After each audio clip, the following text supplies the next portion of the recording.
When you're building something worth bragging about, whether it's a resto mod, a track toy, or your next garage masterpiece, there's no shortcut to doing it right, and doing it right starts with the equipment you can trust. That's where the Millermatic 211 Pro comes in. This machine is built for long days in the shop, delivering both MIG and flux cord welding performance you can count on. With USB enabled upgrades, auto set feature, a higher duty cycle, a 15-foot MIG gun, and dense connections, it's engineered to keep you welding all day, every day, with no drama or downtime, just results. It's compact, it's tough, and it's ready for the moment you flip the switch. So if you're serious about building stronger, cleaner, and faster, check out the Millermatic 211 Pro at millerwelds.com or hit up your nearest Miller distributor today. Welcome to another episode of the Strange Motion Wave Podcast. I'm your host, Tim Strange, along with Axel. He is here. And Carrie Strange. So we're going to do an event recap on the Kustom Kemps of America Leadsled Spectacular in Salina, Kansas. We talk about this show often. We're going to talk just a little bit. And then we have some video and some interviews and some coverage. Yep. If you watch this, listen on iHeartRadio or Apple, you might want to check out Spotify or YouTube on this one because there's Carrie did a lot of filming of stuff going on. We did some videos on site, so we thought we'd kind of combine that all. We talk about the event a little bit at the beginning and then go into some video and some interviews and things that we did at the event. So we're going to go in order or say the big news first? No, we're going to go in order. Oh, okay. Well, some people may not listen all the way. Well, they should listen all the way to the end because we do have some big news at the end. And plus, we want you to watch the videos and stuff at the end. So make sure you stay with us. We're not talking the news. It's going to be at the end. No, we're going to talk about the end of our talking right now. Yeah. No. So we get into town. It's a long drive. So Salina is a long drive. 11 hours, 10 minutes, 11 hours. But it's worth every minute of it. And we didn't take anything this year. We drove your Tahoe because the 54 is still in the garage museum there in town. Yep. Looks to be coming home maybe before the end of the year. I wanted to take the Corvair. It just, there was too much life happening at the time. And I was in Illinois and you came home. Dad had a defibrillator put in after Columbus and you stayed in Illinois. Yard saled your mom, didn't sell your mom on a yard sale. I mean, no. The thought of it wasn't there. And downsized her, not really by her, was not fun. It wasn't her choice. Landlord was kind of raising their rent on this widow retired lady. That's not a cool thing to do, people. Yeah. And, that's a whole nother podcast. Yeah. Well, moved her down. So you were there. So there was a lot of stuff. So we just decided just to chill, get in the Tahoe and drive to Salina. Yep. And we get there, we go check in at the host hotel. Which, by the way, I'm impressed. The host hotel was going down. Somebody bought it and they're remodeling it. So it's nice the rooms now. Are done and new floors. So, it's nice. So I think we'll be staying there next year. Yeah. So it's cool if you're in the Hall of Fame. You actually get hotel rooms, but we didn't stay there, so we didn't get a hotel room. And you get an entry for whatever you're driving in, and we just drove in and parked like worker thing. And so then we hurried up and went over to the garage museum and checked on our car, visited with Matthew is gone. He went to McPherson College to do a bunch of stuff that he's been in contact with me with, some cool stuff that he's working on. And we did a little videoing around the museum. Calvin is back. I don't remember ever meeting Calvin. He was there 5 years ago, I guess, and Michelle. So we went there, checked on our car, looked at all the stuff. The big part of the museum is always something different in there. They changed the whole thing, and it was 70s. If you're ever going through Salina, the Garage Museum is definitely worth a stop. It's not a huge museum, but it's they have more. The interactive things that they have for kids is unbelievable. Yeah, and then they teach driver's ed there for the local people, which is cool. They do a lot of stuff in the community there. A lot of museums do, but there's AI or not AI. VR virtual welding and spray painting, auto body teaching, and they got a lot of, you could change tires in there. They got a lot of cool stuff that they actually have, like some of the schools come and use that for training stuff. So they do a lot of cool stuff. And it was the most crowded we've ever seen at that museum. It was. Because we found out the next day too, they said, they got a thing with the locals that if you and your family come, it's free. And they take notice, and like the state pays back their entry. Yeah, I think they have to sign up through some Yeah, but like something, we but seen yeah. the thing at the water park, Yeah. the Yeah. sunflower program or something like that with the garage museum, reminding people to go. So man, it was packed. It was crowded that day. Yep. And it was a Thursday. Mm-hmm. I mean, a lot of people in for the car show, but And it was also right before the steam train was coming into town, which we didn't even know was happening. So that was like a extra special surprise. So the big boy train. The big boy, yeah. So we went back to the hotel and cleaned up, I think. And we got there and parked, and we were running because we could hear it coming. We ran a block and a half, not very fast. Oh, it was like 3 miles. No, it was a block and a half. And we realized we are out of shape. We need to do a little more exercising. Yes. Standing does not get your legs and your lungs moving as much as you thought, and you've not been on the bike for a while. No. But we got there and we recorded it. We put it on our social media. It was super cool right as it pulled in. So it pulled in and then it backed up and it stayed there overnight. So, I mean, it was packed. I tried to ask questions. I tried to make friends with the Amish people. They were not having it. The one guy answered my questions politely and quickly. And the one lady would not even make eye contact with me because I guess I look like the devil. I don't really know. No, sometimes you do. Yeah. But then we went to the Sunset Cruise. We talk about Salina. Yeah. They do this cruise on Thursday night. So there's two sides to it. One, the cool part is I've never seen this many people out. Like the town comes out for the parade. And it was probably the biggest turnout for the parade because the weather was really nice. It was nice. That night. And people get to see the cars. Yep. And kids that may not be able to go to the show. Stay tuned because I am going to put the parade at the end of this and I'm going to fast forward it so you don't have to sit and watch for. It was like 35 minutes, but I'm going to fast forward it a little bit. So check it out. Stay. Watch. Bad side, what show promoters, why they may not do this in any other town. Here comes Mercury. Some people say they don't need to buy a ticket for the show because they've seen the cars cruise by. Yep. The other side of it, they might see some cars and they're like, oh my God, I want to go check them out. So and you have to be registered. Go to the parade, just like the drag race. You have to be registered to drag race. Yep. And then did some speaking at the garage VIP kickoff party. The venue is down the one road where the car show is, and they stage there, and then they come and they turn and they go down the main drag. Mm-hmm. And there's a brick center. Salina is a really cool town. Their downtown is their businesses and everything are really and they're friendly. They're welcoming. Mm-hmm. Because the town is like less than 60,000 people. Yeah. And it's in the middle of nowhere. There's like not another place to like Topeka's the next bigger town and Wichita. Yeah. So you're an hour from any other big town. So it's big enough for the show to be held, but then small enough for the town to get involved and help with the parade and the police officers. That's what I always say. And the museum too. Yep. So the museum, they rent the suite at this hotel right on the corner and they got a balcony thing.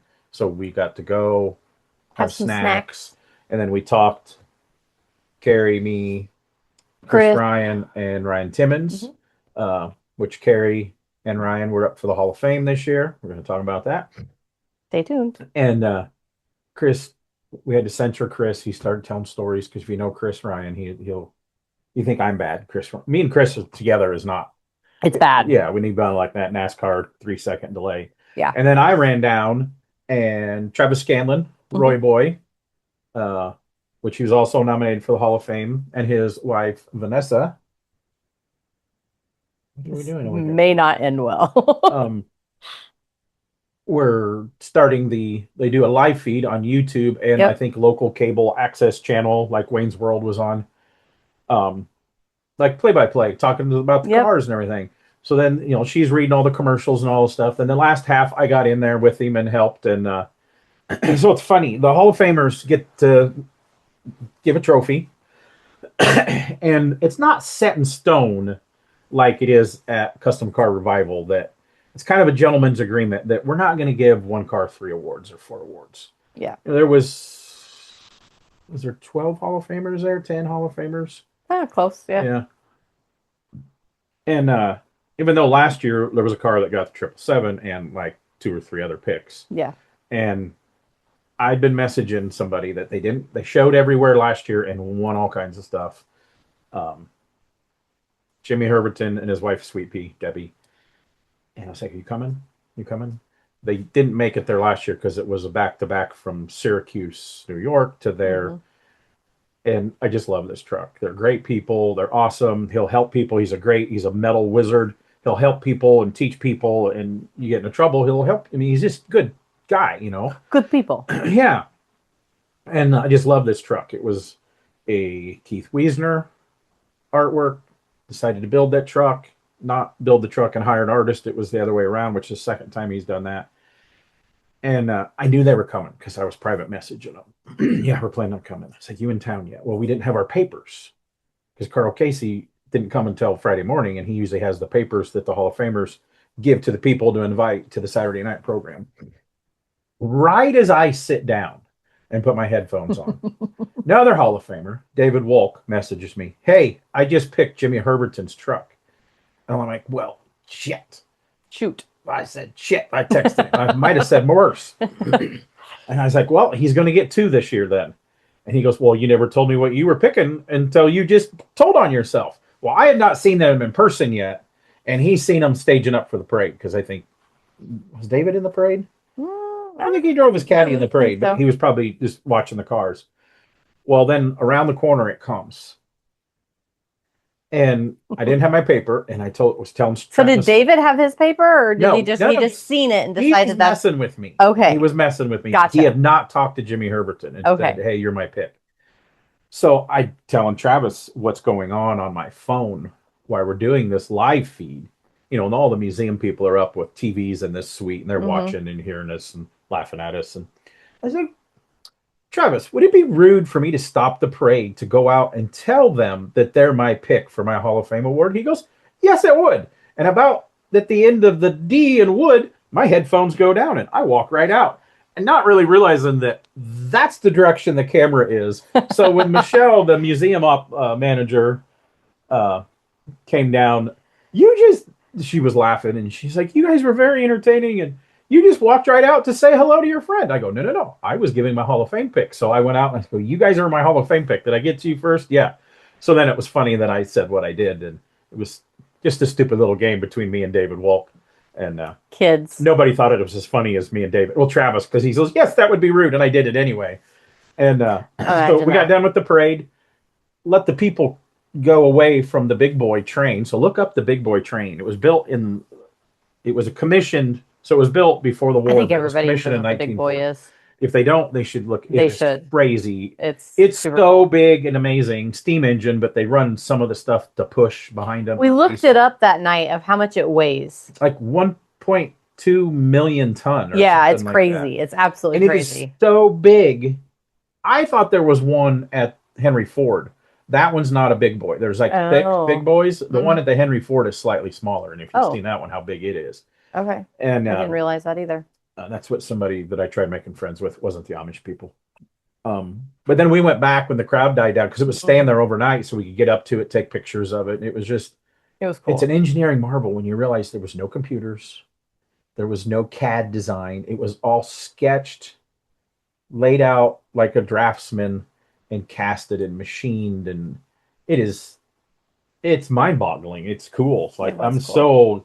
And I think the parade used to be at least a half hour earlier, and I think they pushed it so people could see the big boy come in. Yeah, for sure. It was a huge thing in town. Yeah, so there was a lot of people there. Oh my! It was so many people. It was crazy. And so yeah, that's what we did then. And then Friday morning, you stayed back at the hotel and worked. I got there early because again, I wanted to make sure I got my paper. I got my paper, and I'm riding with Eddie Potestio and his golf cart around. And it just happened to be we were at the front gate. Like it looked like we were waiting on them as they pulled in. And I had my paper then. So I went out and gave it to them. So I got my first pick. Good job, Tim. Yeah. Good job. Yeah. So then I hung around the show. So stay tuned because we have a video and a walk around the truck. Yeah. So stay tuned. We're gonna put that in after we get done with this interview. So keep watching. And I think I talk about the truck sometimes, so I don't need to say what. Well, it's one more. Yeah, you talk about that in the video, so we won't redo that. So so that was cool. And then Friday through the show, it was hot, not as hot as normal. We snuck away Friday. You came and got me Friday late afternoon, and we went to the water park. Float the lazy river for a while. Wasn't too about crowded. an hour and a half.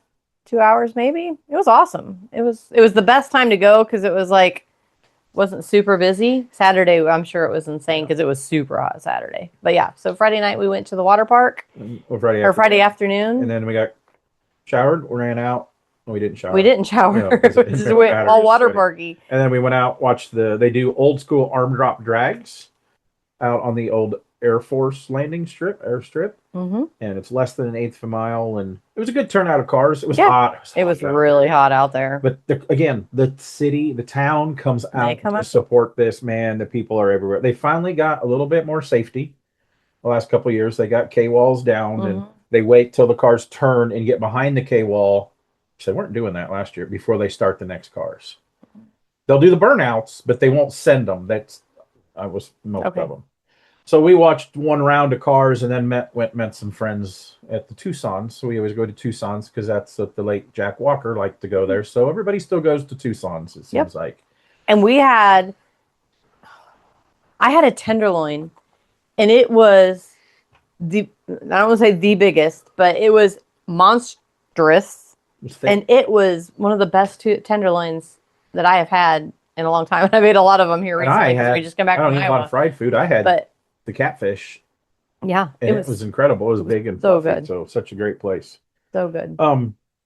Saturday, you kind of came to the show with me, and noon we did Hall of Fame people lined up. The neighbor guy brought Daryl Starbird. Good to see him. He didn't make it there last year. And we always do. So 2 years ago, last year, we got a banner made, the Jack Walker memorial banner. Basically, we hung that up. We all Walker, where he always made his area, so we all still put our tents up there and hang out where Jack did. Yep. So we had the little Jack Walker area, and then then you guys did your Hall of Fame. They lined all the Hall of Famers up, and people come through about an hour. Yeah, because they have this cool little brochure. Yeah, it's like trifold, 8 pages of all weekend and sponsors and ads and what's going on, and talking about the pinup contest. So the centerfold is pictures, and so people can sign of all the Hall of Famers that are there. Just the names on the bottom of the 9 that were nominated, and so then Carrie got put to work. I did. Being one of the judges for the Bethany messaged me on Friday and said, "Hey, will you be a judge for me tomorrow?" I did it the year before. And I'm like, I go, this ain't as easy as you think it is. I love Bethany, so I'll help her out. Bethany, that was hard. That is really first of all, it was 9 million degrees outside. Yeah. And I think where we were sitting on that concrete was the hottest of the venue. But it was hot. One of their judges, her husband brought a little generator and a fan. Yeah. That was pretty cool. It was hot. But man, that is hard to judge. I think it's cool though. It is neat. I love it. Do it. It's not just like they come out. It's not a beauty contest. No. They interview them. And you've got like 6-8 categories that you 1 through 5. And I was like, their makeup, their posing, their walk, their answers, their questions. I was double writing it and keeping track of this and keeping track of that. And there was a lot of numbers involved, and I had to get my calculator out and use my phone. There's pinups and lookers. Lookers are 40 and over, 30 and over, 35 and over. I don't remember the year. Younger and older. Yeah. They all come out, and man, they're all done up, makeup, and there's some of these people you'll see at other shows. I mean, they travel along. And it's really cool. I don't know. There were 16 of them total, and there was 3 or 4 that had never done it before. This was their first time. Yeah. So good for you. And then the one girl, I was there at the beginning when they came out, and then I went back to the shade, and then I came back to the end because it took a while, hour and a half. Yeah. Something. And the one girl's like, "Oh yeah, I have a custom 54 Plymouth up on the hill," and I was like, "There's not a lot of 54 Plymouths here." And that was one Chris Ryan gave his pick too. Yeah. And it was cool. It was a 54 Plymouth 2-door coupe, business coupe, not a 3-window one, chopped, custom, gapped, fit. I mean, it was cool. I've never seen it before. It was really cool. Neat. It was neat. That was my fallback if somebody beat me to Jimmy's. And Chris. Then you and Chris would have had to wrestle it out. It's not hard to beat Chris because he's like, "Oh, I'm supposed to be picking a car, right?" Yeah. And but no, that was fun. I was really, really excited to be able to help her out and judge it, and it was fun. Yeah. So And then we went and got cleaned up. then We go to Hall of Fame dinner. Any Hall of Famers and a +1 get dinner at the nice Italian place in town. Mhm. So we went there. And oh, my belly. Yeah. Gosh, And we then always eat way too much. almost runs over too much. We was like, we got to get going. We were the first ones to leave to get over to start setting up for the Hall of Fame night, Yep. which I was emceeing. So Saturday night with Jerry. yeah, the Jerry's late show. Mhm. Jerry's getting a little, how do you say it, older, and his memory's going a little bit. As in all of ours? He did really good on the mic. He did great. He did better than last year. He Yeah. made some jokes. He doesn't really know everybody, but he can tell the stories and talk to people and thank people for coming. He did great. He did wonderful. But Ivana's sitting there like, cut him off, you know. But she's always done that for all the years. Yeah. And so then I took over. All the Hall of Famers had their trophies up there, Mhm. and we brought one up at a time and interviewed them, and then they got their picks. Mhm. So the people got invited to the party because that's what the paper is. It was really cool. It was cool, the one that Johnny D. Yeah, no. Johnny D gave the Merc the people from St. Louis, right? Anyway, it got a I Hall don't of Fame remember. pick. Yeah. The maroonish one. Well, it was a barn find car. It was an old Kustom that was in. They come every year. They got Kustoms, Mhm. and they bought this car since last year. And his son comes. His son's 16. Well, then Dad was so three generations. Three of generations. Kustom people. Yeah. They got. That was really, yeah, they got the Johnny D. Yeah, really, Yeah. really neat. So yeah, it was really cool. And then and I videoed it. So my plan is after this, we'll have the whole Saturday night at the end of it this. was So a yeah, 2-hour deal. it was an Yeah. hour and a half. Yeah. But then they always flip the plaques over so nobody looks up to see who is say they induct two. So at the end of all the night, okay, read off anybody here, stand up, wave at people if you're nominated. There's 9. There's 2 women, Mhm. and then 7. yeah. Well, I was going to try to name all the names. I don't have the paper in front of me. But they all had 1 plaque, and I'm like, are we doing 1 or 2? Plaques are upside down. They're like, oh, the one's not here. Well, we still got to. We just gotta tell it. We gotta say it. Anthony Kent Wittenberry from the Yep. East Coast. He's always there. Has And he won the had 777. Yeah, mouth had mouth surgery and couldn't fly. Yeah, and So he couldn't be there, and then he gets inducted into the Hall of Fame that night. Yeah. Poor guy. And then So- Bobby, that's one of the red shirt colonels. He comes over with a weird look on his face, and I still can't see the plaque. And he goes, "You should read this one." Well, I'm reading them anyway on the mic. And he flips it over, and I see it, and it's Carrie's name. So Carrie got in the Kustom Kemps of America Hall of Fame that night. It was really cool. As she called me a bitch, I got all choked up, couldn't hardly read her name. She comes, we're supposed to interview, and I'm really good at interviewing. And then Carrie, who would believe Carrie gets shy and then goes and sits back down? Shy. Tim is rattling off the mouth. I'm filling time I- like dead air. I hugged Jerry. I went and hugged Devonna, and Tim's just telling my story. So I just sat down and let him tell my story. Dead air is not good when you're. I know, but you never even But you got your Hall of Fame jacket. Yep, I got this. I got my jacket, and So I got nominated like 2 or 3 years, and then not for a few years, and then like 2 years in a row before I got in. And Carrie did a one and done. Yep. So second female ever. The only other female went in with her husband, Rich and Penny Pichette from West Coast Customs. Carrie's the second female and the first one to go in solely on her own. Yep. And people want to know, well, how did Carrie get in? Well, all the cars that we've won awards at Custom, it's not a full industry one like the Starbird National Rod and Custom Car Hall of Fame. It's kind of like the Roadster Show. You got to do stuff at KKOA and that show. Well, we've won the 777. Carrie did interior. We've won a whole bunch of awards with our car. I mean, that's why I got in the Hall of Fame. Well, then you put the thing, well, I'm not going to say who I think nominated you. No, and it doesn't matter. And I am just very thankful for the support of I didn't think I would ever get in. I really didn't. I don't think so either, because they don't put many women in it. Yeah, I mean, this is an older crowd.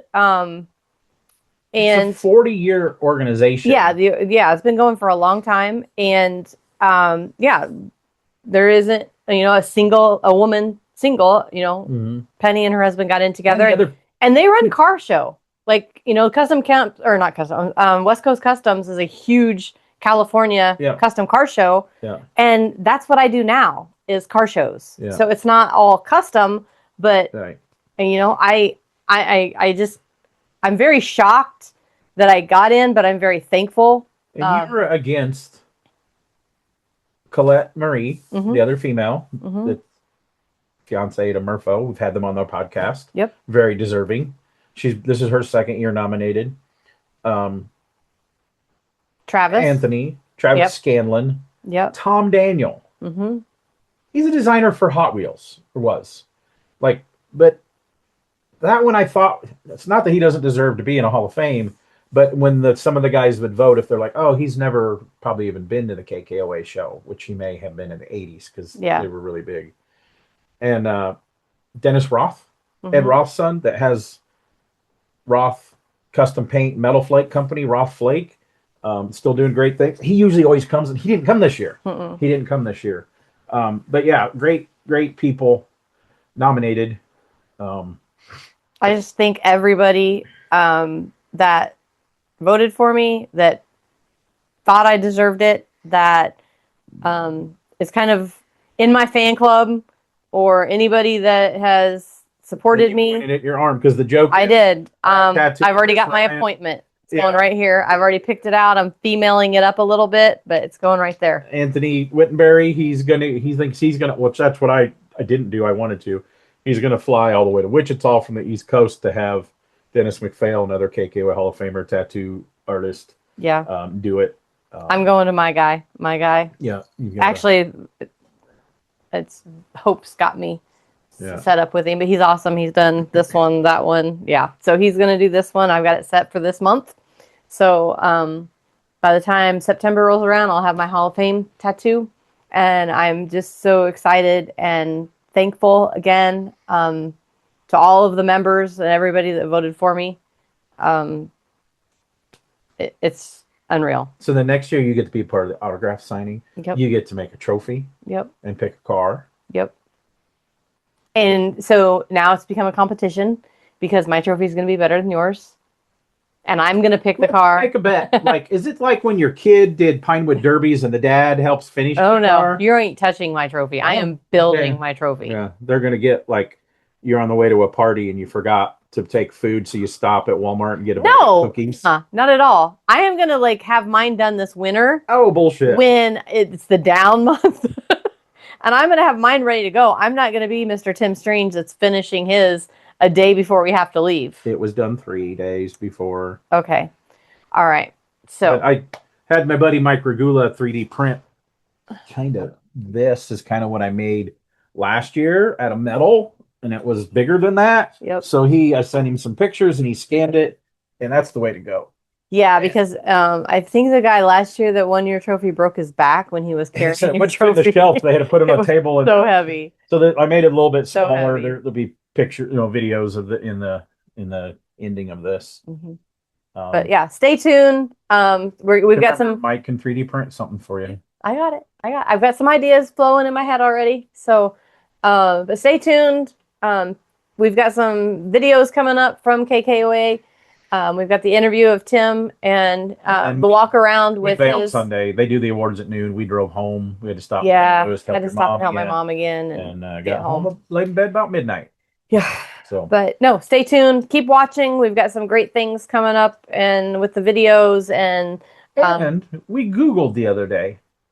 I don't know. It might just be my Google. I don't know. But we Googled, and our podcast is in either the top 4 or top 5, depending on how you Google it, of hot rod podcasts. Not automotive podcasts, but hot rod ones. So that's pretty good. So thank everybody to watch it. Our YouTube still is terrible. But again, I don't watch interviews on YouTube because we don't really edit. This one might do better because there's going to be stuff to watch. But our good numbers are Spotify and Apple are our big ones. All right. So stay tuned. Keep watching. There's more coming up. So here we are in beautiful, sunny 101 degree. Yeah, Salina, Kansas for the KKOA Kustom Kemps of America Leadsled Spectacular 2026. The famous KKOA Leadsled Spectacular sign has been at every one that they've done. They travel and they put it out. They used to put this show everywhere around the country. KKOA used to have as many as like 8-10 events a year. Yep. And they found a home here, I don't know, 20 years ago in Salina, Kansas. Something like that.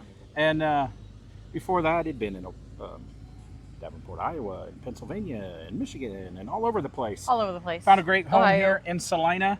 And we're here for the weekend, going to bring you a little bit of everything. There's a Hall of Fame picks. There's a Hall of Fame induction, which Carrie's nominated for the Hall of Fame for her first time ever. I am a Hall of Fame inductee. I'm going to host the banquet on Saturday night. We do a Hall of Fame dinner, all kinds of stuff. I hear Carrie's going to help judge the pinup competition. And That that's is a true. big, serious That deal. is true. Big swap meet. A lot of fun stuff. Downtown party. Yep. Parade.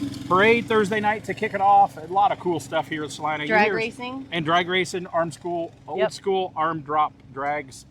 Not easy for you to say either. Yeah. And you hear us talk about this event a lot. I'm only on the mic a little bit, and I'm going to help, I guess, with the parade. This is more of a fun event. Yeah, for us. we come and we're not really working. It's weird that we're actually an event at the same time. So follow along for the weekend in Salina, Kansas for the KKOA Leadsled Spectacular.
Okay, so it is end of day Friday in Salina, Kansas, the KKOA Leadsled Spectacular.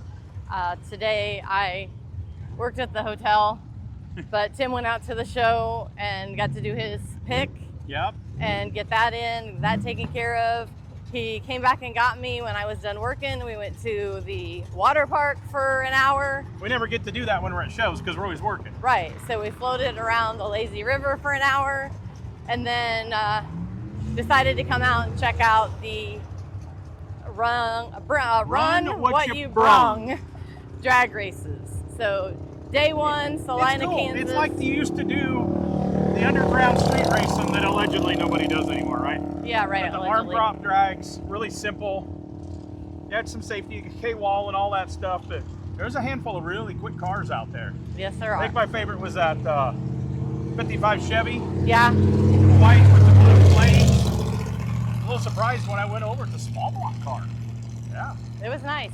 So nice cars. It was cool to see A lot of the cars, excuse me as I belch in your face, a lot of cars from the car show that come out and are just in the pits and hanging out and watching.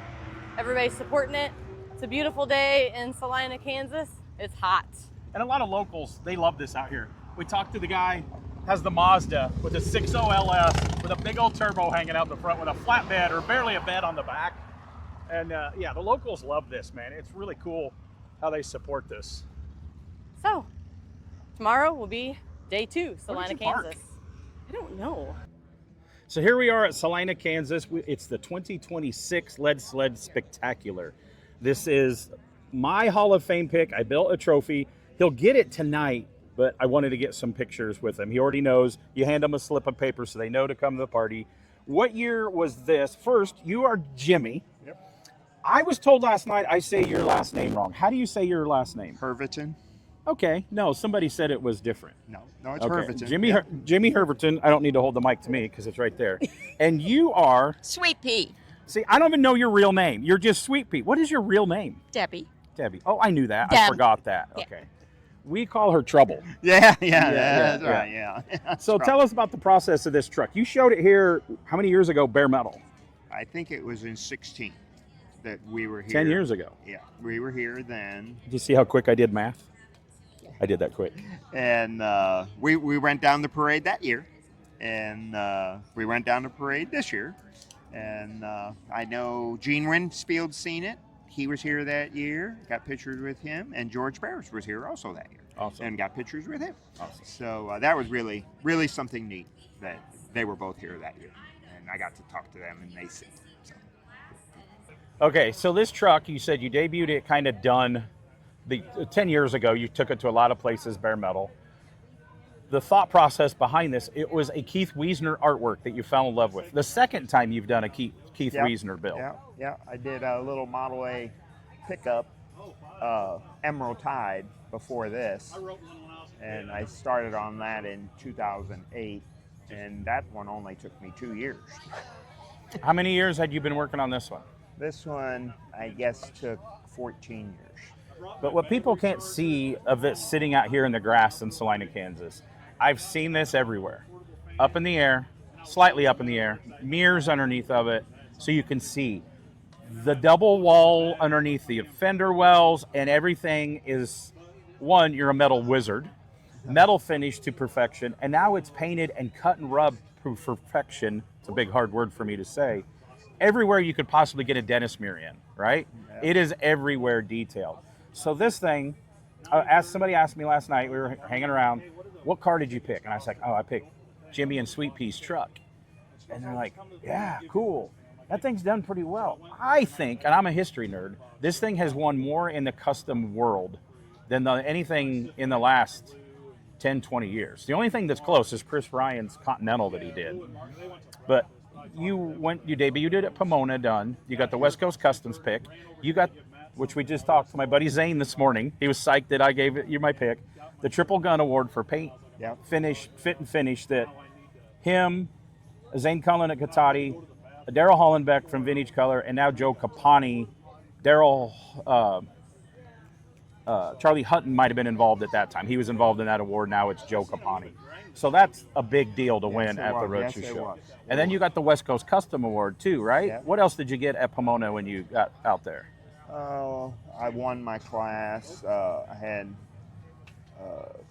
detail, engine, display, I think. And then you went to Sacramento. Then I went to Sacramento and I won Delegance. Yes. Yeah. Yes. Did you get one of the big B awards too? A Barris, Bertolucci, or any one of them there? No. No big B awards. No. They were wrong there.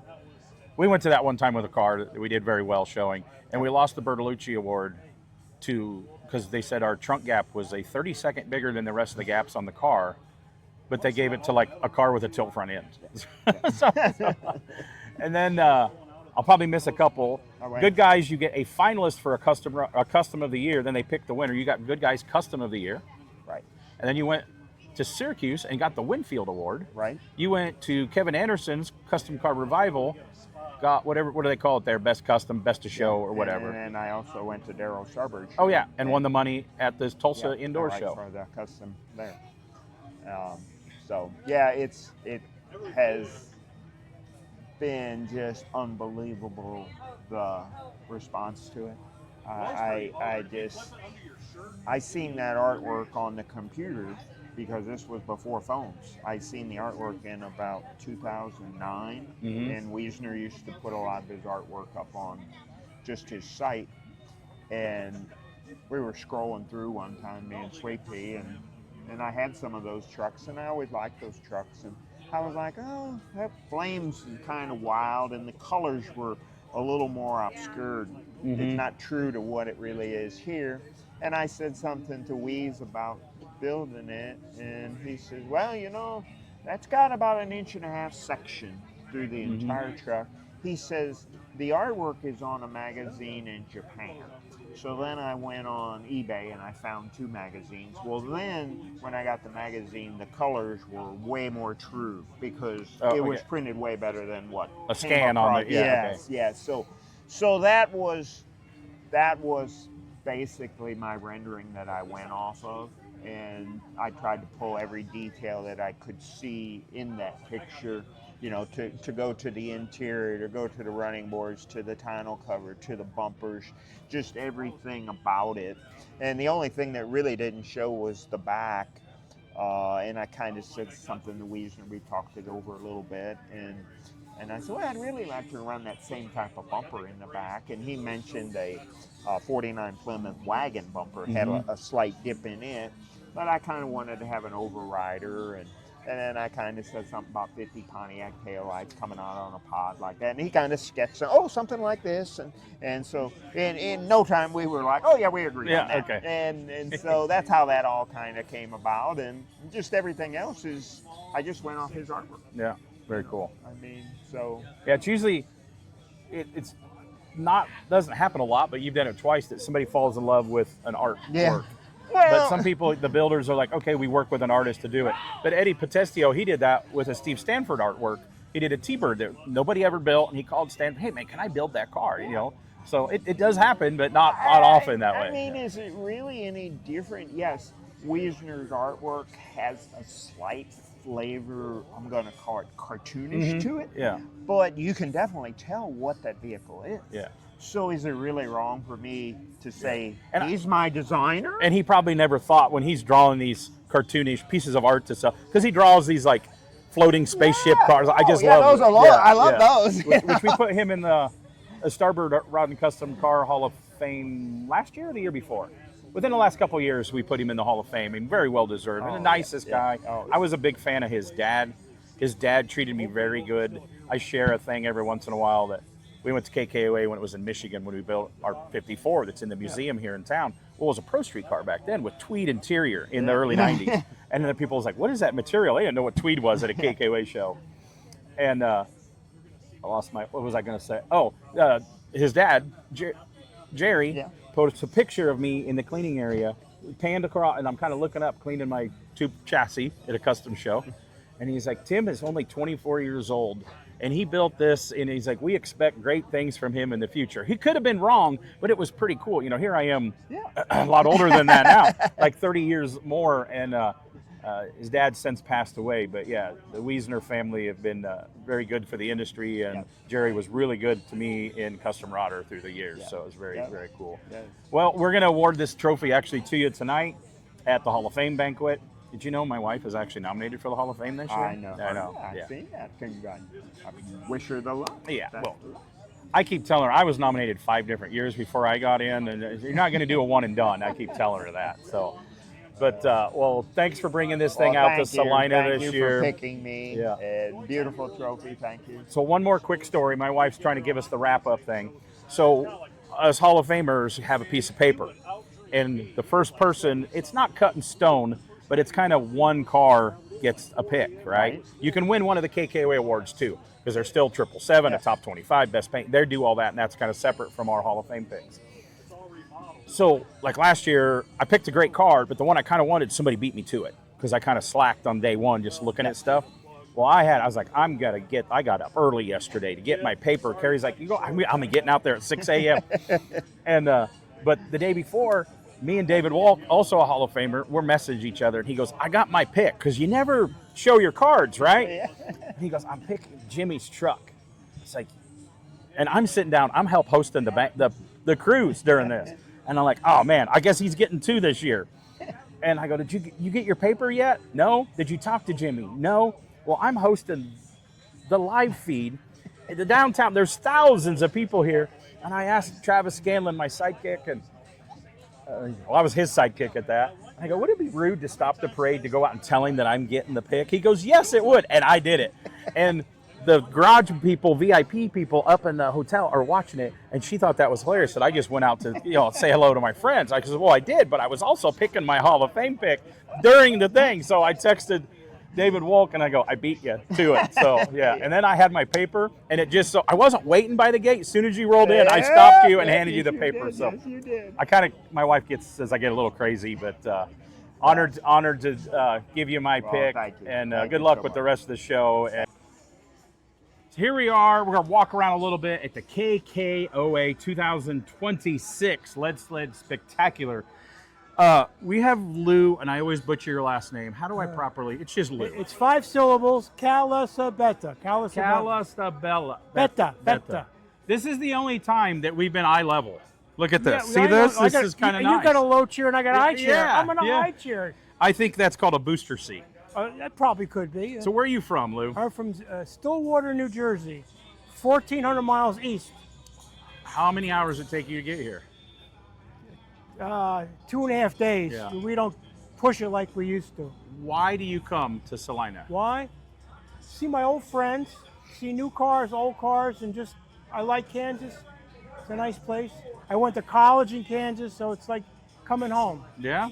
Yeah. But you notice, this is what, he's like one of our first interviews here for the weekend, but he mentioned the friends first, right? We come, Yes. because if there was a get together and there was no cars, half of us would still show up just to hang out with our believe buddies, so, right? And I remember the old friends who are here, and they bring us back. Their spirits bring us here. Yeah, we got our friends at Jack Walker Yep. area over there. So Jack if you Walker, want to good take a man. nap this afternoon, you know, it Yeah. was a Jack Walker nap hour in the I afternoon. believe it. There's a fan, and we're going to watch the flies that are going to get in your mouth. Yeah. So what'd you bring out this year? I brought a 58 Pontiac Chieftain hardtop, mild custom. We built that about 1981, 82, something like that. You're And kind of known as the Pontiac guru, too. When I need I- Pontiac parts, I've reached out to you Yeah, before. Yes, you do. Yeah. I like Pontiacs. It's just kind of mild, but I have one of those dash clusters that I the might... Bonneville, did a Bonneville. Yeah, I might run it the other way and put it in something, like Yeah. running up and down in the center. Ooh, that look cool. Yeah, I did a mild restoration Bonneville, and I fell in love with that dash, and my buddy had one, so I bought Yeah. one. Yeah. They're nice. Well, Yeah. they came in a Star Chief also, Yeah. but I put that in the Chieftain. I had one laying around. And, So what else- good. The music, the whole thing's happening. Yeah. So what else you got at home that people might know? Did you sell Well- your truck? What you're trying to sell that No, truck? I have the truck. I have the Golden Indian, A Brothers car. I have the Golden Chariot, A Brothers car. Alexander Brothers, if you're a custom yes. fan. I have a 49 Merc convertible. Shop we did about 1980 also. I'm working on a 40 Pontiac convertible for a long time. It's Nice. just not done. It's just, Rick Dorr did one of them once, didn't he? yes, he did. Yeah. Yeah, he did a green one. I hope to do this a shade of blue, but it could change. Yeah. It could change. Pontiac powered. It would be nice, I hope.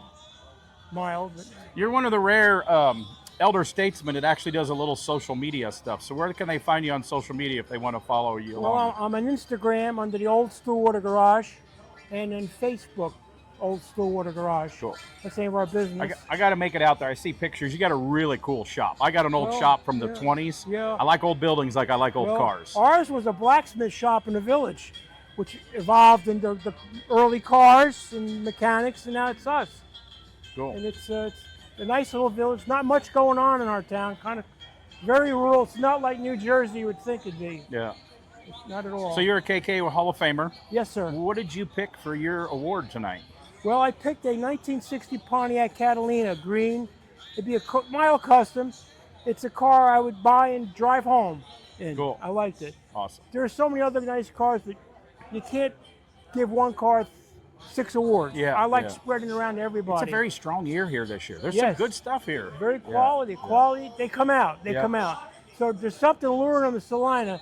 It's not the warm weather, I don't think. But I'm glad you stopped by, and I hope I did okay. Yep. Thanks, Lou. Thank you, Tim. Now I'm still taller than you for a moment. Thanks, Gary. So here we are. We've been talking to hot rod builders, and we're going to talk to one of my favorite vendors that I see at a lot of events, and my wife gets mad. She probably has given you daggers because, like, you bought more books this weekend. Tell everybody what your name is. Well, I must not be the guy he's talking about because I'm not that well liked. Hey. Ray, the ray of sunshine. Ruth. And we see you at a lot of events. I've bought a lot of stuff from you guys, and a lot of times I buy it from you Yes, I remember you. because he's in the middle of his afternoon nap, and we're like, we don't wake the grizzly bear. Is that how we handled it? Yeah. Allegedly. I'm not going to throw you under the bus. So how many years you guys been on the road doing this? Oh, God. You really don't want to know. I do, yeah. 26. 26 years you've been out, and you guys go, where's home base? We are Wyoming hillbillies. We live in the mountains of Wyoming between Cheyenne and Laramie at almost 8,000 feet. Okay, I've been up there. We used to be on the board of director, or the whatever board thing for the Laramie Wild Tech. So we've been up in that area a lot of times. So how many events do you guys do a year? Oh, we did as many as 42 and decided that was too many. And now we're getting old, and so we're slowing down, and we're doing 12, 14. What is your website? You got a website that people can buy stuff if they don't see it at an event? I'm currently working right now. Okay. So just give me a call, and it's Call or email, they can buy stuff. Call or email. Yeah, that website wasn't working well. So tell everybody the phone number. 307-630-5502, or you can call her direct, which is probably better. 301-63. 630. Go ahead. 631-0747. And they have memorabilia, merchandise, T-shirts, books, DVDs, any hot rod racing thing. So it's always cool to see you. And I know I don't wake up the grizzly if you're taking your nap. Well, I haven't seen any grizzlies around here. There's just an old dog. Tired, can't hardly wag his tail no more. I've learned how to make him smile. Put a camera in front of his face. So thank you guys for what you do, and we'll see you at the next event. Okay. Well, if you succeeded that, you need to tell Sadie and good guys how to do that. Here we are at the KKOA Leadsled Spectacular. Awesome swap meet here. I can't believe these guys actually sell stuff. I don't know. The prices are a little high here, so I don't know how much they're selling. They always say one day there's stuff out, the next day the good, better stuff comes out. I'm like looking behind me. So who do we got here? James Wolk. And who do we got over here? David Wolk. Let me move that. That might vibrate off your neck. There, okay. So how many years you guys been coming to KKOA?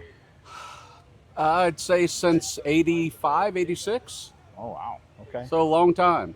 I went probably before you. I didn't go to Okay. all of them, but I went before I had my driver's license, which would have been that because, again, you're way older than me. So I remember going to like Des Moines, Iowa when they had it on the backside of Fairgrounds. Yeah. Holland, well, years later was Holland, Michigan. Huntsville, Alabama, stuff like that. Okay. So Yeah. a long time, since the 80s. Yeah, and that's what the city people here. I did a little speak with me and Chris Ryan, a speech at the kickoff for the museum thing for the parade. They had no idea that KKOA used to move this around the country. Okay, Yeah, yep. I went to Holland. We went to Michigan, another town in Michigan. I can't remember. We went to Pennsylvania, Davenport, Iowa. Yes. A lot of places that moved around. Well, found Salina, and it's happy home because this Right. town just supports it. It's so great. So you are in the KKOA Hall of Fame 2 years ago. Yes, 2 correct. years ago. And I talked about the story when we interviewed Jeremy Herberton. He says, that's how I say, you're supposed to say it, Herberton. Herberton, yes. I think you were setting me up for failure tonight. But we were kind of after the same car, messaging each other. So what did you end up pick for your Hall of Fame pick? I picked Byron Bodie's 37 Buick sedan. That's the four-door chopped one. Four-door chopped, real mild custom, really neat car, Really? highly detailed. Yeah. That's a lot of cutting and gaps lining up on Oh, yeah. that four-door. And the car's been done like 20 some years or more. So So you've also won last year. You won the King of Customs, or what is that award, and won a little money too. Yeah, won like $500. The King Top Mercury or Yeah. Custom whatever. I can't remember the detail, but yeah. So you guys also don't you guys make those or used to make those air cleaners? We used to make those air cleaners. Yeah. I remember that the first time I read about you guys in magazines, and I'm like, oh man, these guys seem really cool. And then I met you, and I changed my mind. But What kind of magazine, though, is the question. yeah, well, I remember like Rodder's Digest, Street Rodder. You guys had a lot of stuff in the magazines, and it took me many years to realize that you guys weren't full-time builders. Right. So you had like real jobs. And are you so- both retired from your day gigs now? Yes. Yep, both Yeah. retired. We both worked full-time jobs. We did the air filter business, which was probably 30 years worth of that. Had a lot of dealers nationwide. And then on top of that, we built cars. Cool. So we sleep occasionally. Yeah. And obviously, they could use a little more beauty sleep. Yeah, Right? Yeah. of course.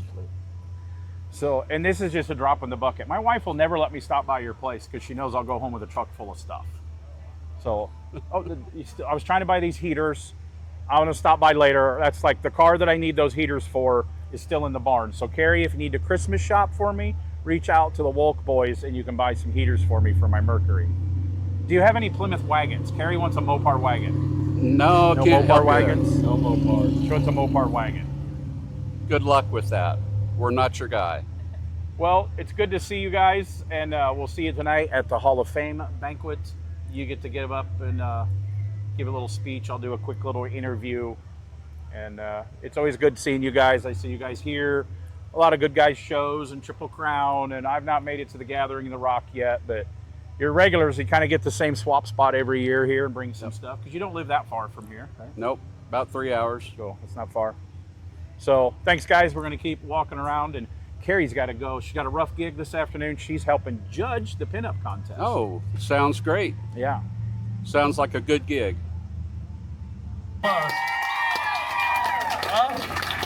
You own it.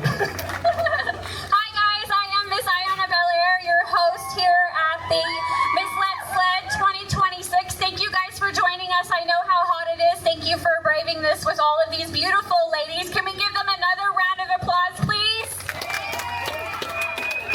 And thank you again to the judges as well for braving the heat. We really appreciate you guys. And to everyone else that has helped out, and the photographers and the hosts of the show. So let's get this started. All right, we have Miss Aurora Borealis, Miss Leadsled 2025, here to sash the ladies and give them their award. And we are going to start with the second runner-up for Miss Looker. Are you ladies ready? Yeah. Drum roll, please. Second runner-up for Miss Looker, we have Miss Hope.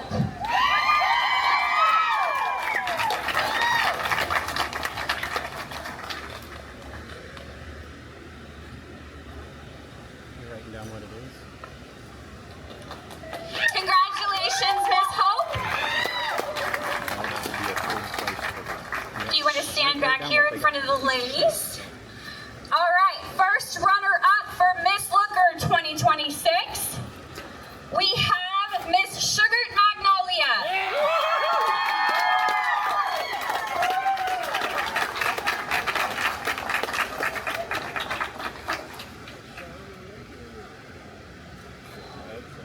Congratulations, Miss Sugar Magnolia. You're welcome. All right, and next up we have Miss Looker 2026, Miss Ruby Starling.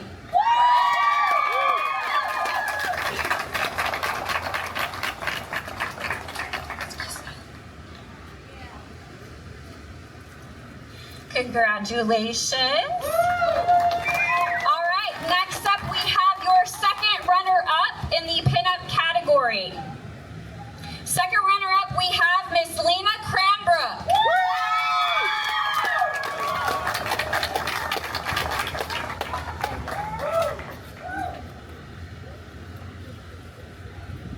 Congratulations, Miss Lena Cranbrook. Next up we have the first runner-up in the pinup category. All right, that is Miss Sugar Faye.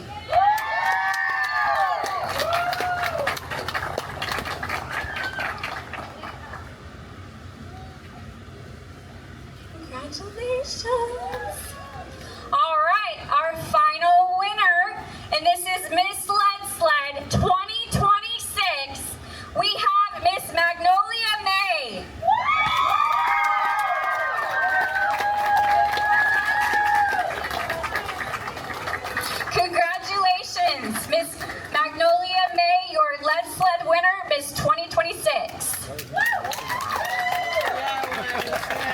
evening, everybody. Welcome to the 46th Annual Leadsled Spectacular. 46 years, and you're all still here. We love you, miss you. Glad we're doing another year together. And of course, we couldn't do this at all without our host. And we have a guest host tonight. How about a nice round of applause for my good buddy, Mr. Jerry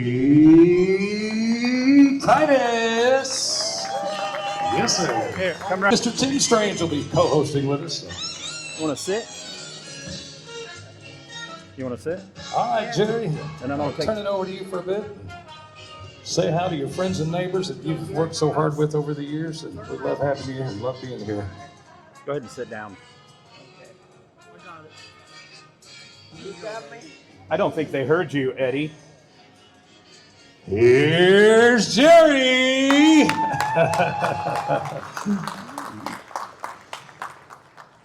Oh boy, I tell you. You know, I don't think one man like me needs to deserve all this.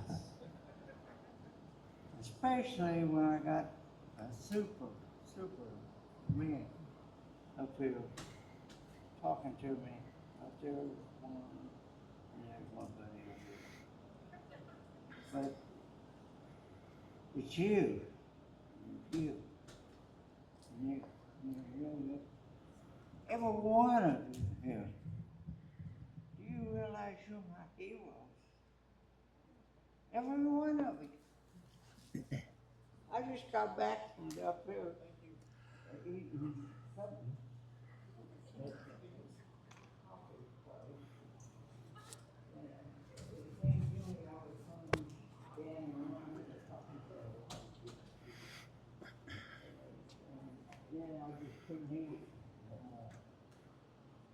But I'm gonna tell you,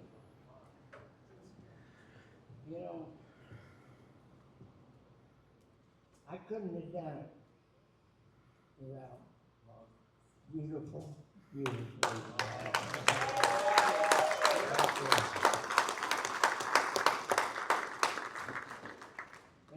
know, when her and I first started Kustom Kemps of America, our little daughter, she is alive still, but she has passed since.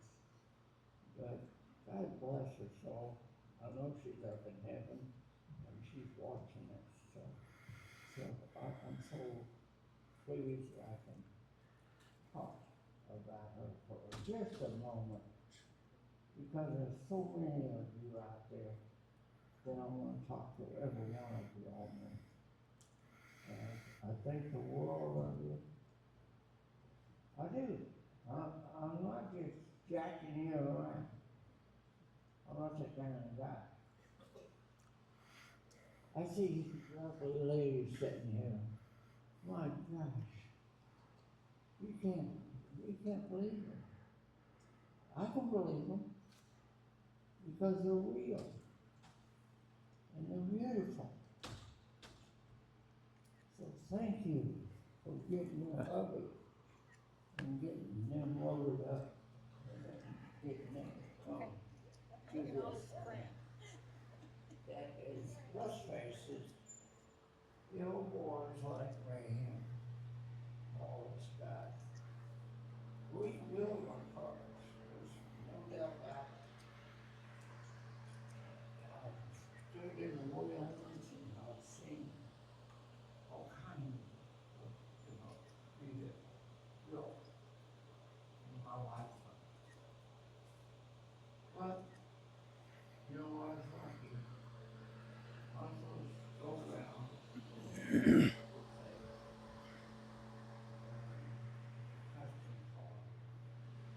was working for Joe.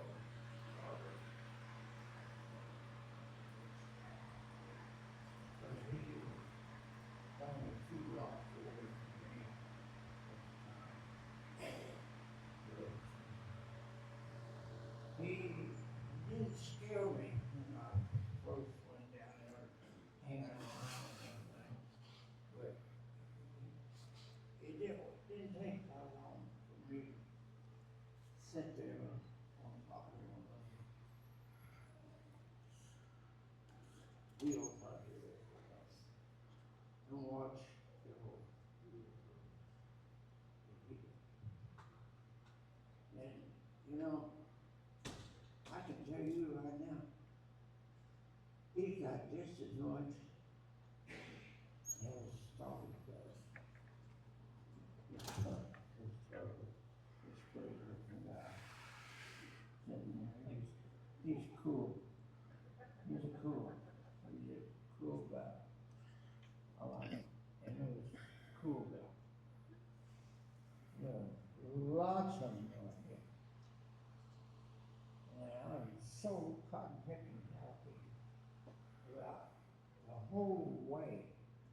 You know, it's magic here. Really. That's about the best way to explain it. Magic. Do I still want to do magic? You better believe it. You better believe it. I go out in my garage and I'm out there working too, just like a lot of you are. And when I get done anything wrong with my car, and I back off and get out of I got the garage open, and I can see it sitting in. And I just think to myself, you lucky, you are lucky, you right guy. Yeah, I even cussed my time. But, I mean, guys and gals, yeah, I got a wife that is just as fancy making cars, custom cars, as I am. Well, Jerry, there's a reason that these cool gals and cool guys came together, and that's you and Devonna putting this together. Oh, And if it wasn't for you, we wouldn't have this family. So we were going to get Tim to help us out. We got that big cushy chair for you to kick it and relax and watch these awards and all your friends' achievements. And so we want you to relax and enjoy the evening. And here's Mr. Tim Strange to help me out and help us out. And you got the king's seat tonight, sir. Where do you want to sit? Notes. Some of the notes are close to the same as last year because there's only very few thoughts that go on in my head, if you know me as a friend. So aren't we happy we get to go through this life? You can think about it. All of us in this room could have been born in any generation. But aren't we lucky we all got to be born in the generation of custom cars? We could have been riding horses every day, or in the future where my wife might have been a robot. I'm not sure if my wife is a robot now, but we got to be built in a great generation, or born were custom cars. We've all been blessed to be around the Starbirds, the Winfields, the Hines, the Barrises of all the generations of them family names, and of course the Tituses. And many other amazing people and craftsmen and women that many more are in this room. Each year, we lose a little more of our heroes, our friends, our mentors, and people that have paved the way for us to be able to do exactly what we are doing here tonight, custom cars with custom rad people. We're also lucky to be in a time when custom show promoters have built events for builders to show their creations, for parts makers to display their parts, and for all those to get clients so we can build cars and put food on our tables too. But the best thing as you look around this room and your table is the people and the friends we have all made along the way. I've honored to call many of you friends. Some of you, sorry Eddie, I don't really tell people that I'm their friend, but I get to travel the country and do events and being on the mic. This year I'm going to go to 24 events. And custom people and the people in this room, I'm going to say, and I will fight you over this, custom people are the best people in the automotive world. They're awesome, they're friendly, they will help you with a problem, and we all need to work better, including me, as a group to help grow the custom car of the industry. We got people waving here, flags. Johnny D will come up later. He is waving the flag for the custom scene around the world, Johnny. Thank you for what you do. The Starbirds, the custom car shows, the KKOA. Man, we go to a lot of events. Chris, we go when we promote the customs. Customs are it. That's what I love, man. There's a lot of stuff out there in the world, but man, customs are the best. So the Kustom Kemps of America started, I believe, in 1980. As one of our BMX kids said, most of us in this room are from the 1900s. It really hurts when you say that out loud, doesn't it? It really hurts. Their first event, you can correct me if I'm wrong, was 1981. This year, the 46th annual, now filled with a car show, their own Hall of Fame, drag races, swap meet, pinup contests, sunset cruise, and much more. And of all those events that I go to, Nobody does a cruise like Salina does. Nobody does that. They all go back to their hotels. It's super. Salina is the most welcoming town that we go to. So that being said, can we all join, maybe around a standing ovation if you're able to stand, to thank you to Jerry and Devonna. Let's switch that. To Devonna and Jerry Titus for what they have done to our lives, our industry, our community, for the drive, passion, and the love of custom cars. Thank you guys very, very much.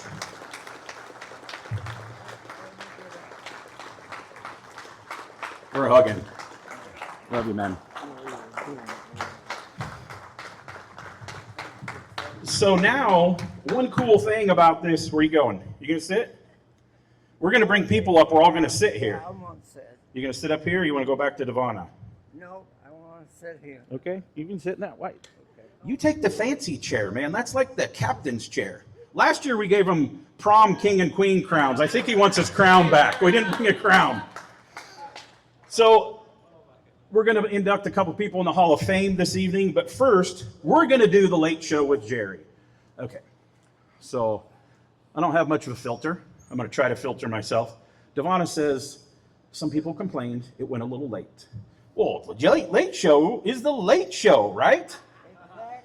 I remember years Jerry was still talking at midnight. So we'll try to speed it up a little bit, but this is a big deal in the industry. The Hall of Famers that are here, their picks, and the induction, it's a pretty big deal, right, Johnny? It's a feather in the hat. It's whether you win an award from a pick guy. And we're going to bring one of the Hall of Famers up at a time, and I'm going to do a quick interview with them, ask them a couple questions. I did not tell them there was going to be a test. And then they're going to introduce one of their handmade trophies up here. So I'm going to sit down next to Jerry. Our first one up will be John Saltzman. He's coming up twice tonight to separate his two awards. So hand him the cordless here. Hey, there's my wedding right here. Thank you, Jerry, for all the great years you have given us. We got a great family because you and Nevada. We appreciate that. Well, thank you kindly. I appreciate that. And I know my lovely wife appreciates it. So, super. And at this time, Hand him the mic. So Okay. Saltzman's Jerry- coming up. He's got an Jerry- award pick for himself, but first he'll come up later. You're going to do the West Coast Customs pick right now, correct? Is that the one you want to do first? we're going to do the lifetime achievement. Oh, yeah, what you said. Hand him that mic. Hand him that mic. Jerry doesn't want to hand over the mic. Several years ago, Jerry decided to do a Lifetime Achievement Award in 1999 that we started, okay? The first one was Larry Watson. Bill Hines was the second one, and he was so happy. I got it in the year 2000, the turn of the century. Oh, I love that. So, and we've had a lot of great Hall of Famers from there. But the Lifetime Achievement Award is not just for a custom car builder. It's for anybody that contributed in the industry, like Dennis McPhail with his artwork, or Jack Rudy with creating a great club, the Beatnik, and the list goes on. A couple of guys I'm going to mention that's been on the list through the years is Al and Mike Alexander, Rod Powell, and the person going in with great people. Daryl Starbird, we got Elton Titus, Spencer Murray, which because of him, he broke the ice with the Dream Truck, with the customizers. So we have a lot of great people from Frank Livingston to Keith Dean, and the list goes on. But this year, our inductee for the Lifetime Achievement Award is, let me go grab it over here. Good thing we gave him the cordless Where's mic. Mr. Reynolds at? Yeah. As long as they don't run off with it.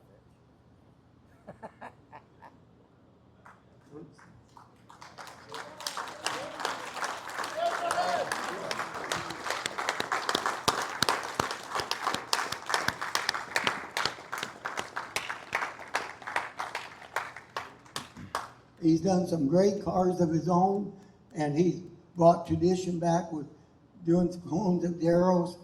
He's done a beautiful job. So you are the Lifetime Achievement Award this year. I'm speechless. I greatly appreciate it, and it really confuses me whenever he says Mr. Reynolds, because that was my dad. But anyway, thank you. All right, we're gonna come back to Mr. Congratulations, Everett. So, okay, Everett is the most humble guy ever. He got in the Hall of Fame last year, and we're sitting over doing autograph signings. Yes, he was the last one to show up because he was chopping the top. He's like, man, I don't deserve to be here. I'm like, Everett, one, I'm a fan of Everett, what he does. He's got great proportions, great eye and styling. I go, it's not just one person put you in the Hall of Fame. Somebody needs to nominate you, maybe more than once, and a lot of people need to vote for you, and he is very deserving to be in the KKOA Hall of Fame and the Lifetime Achievement for their. Congratulations, Everett. Our next Hall of Fame person got, I believe, inducted last year here, and I don't think he was here. So welcome this year, Mark Wojcik. Yeah.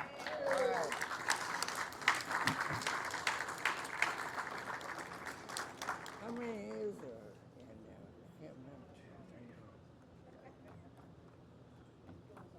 We got 13 Hall of Famers present. Yeah, that's the way it always is.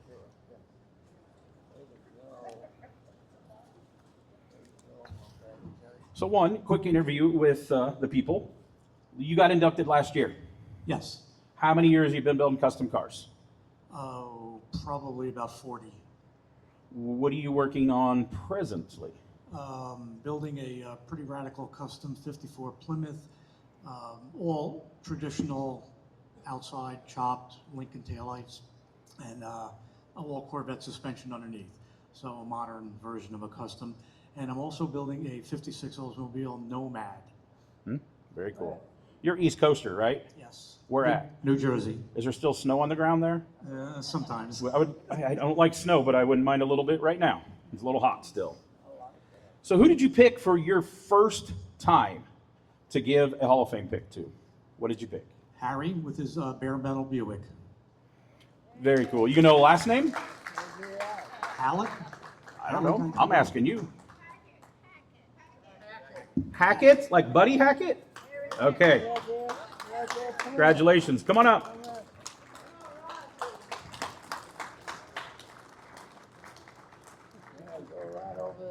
Okay, so I get text messages from people that are not here. So I'm just going to read this text message and throw him under the bus. It comes from a great Hall of Famer, Dennis McPhail. Devonna should be in the Hall of Fame. She's done more for the KKOA than anyone else alive. Please give her a hug for me. I agree. Hey, all us nominated and voted, let's rail for her to be in. You know there's only one female in the KKOA Hall of Fame, and that is Penny Pichette. So we need Devonna in there. Yes!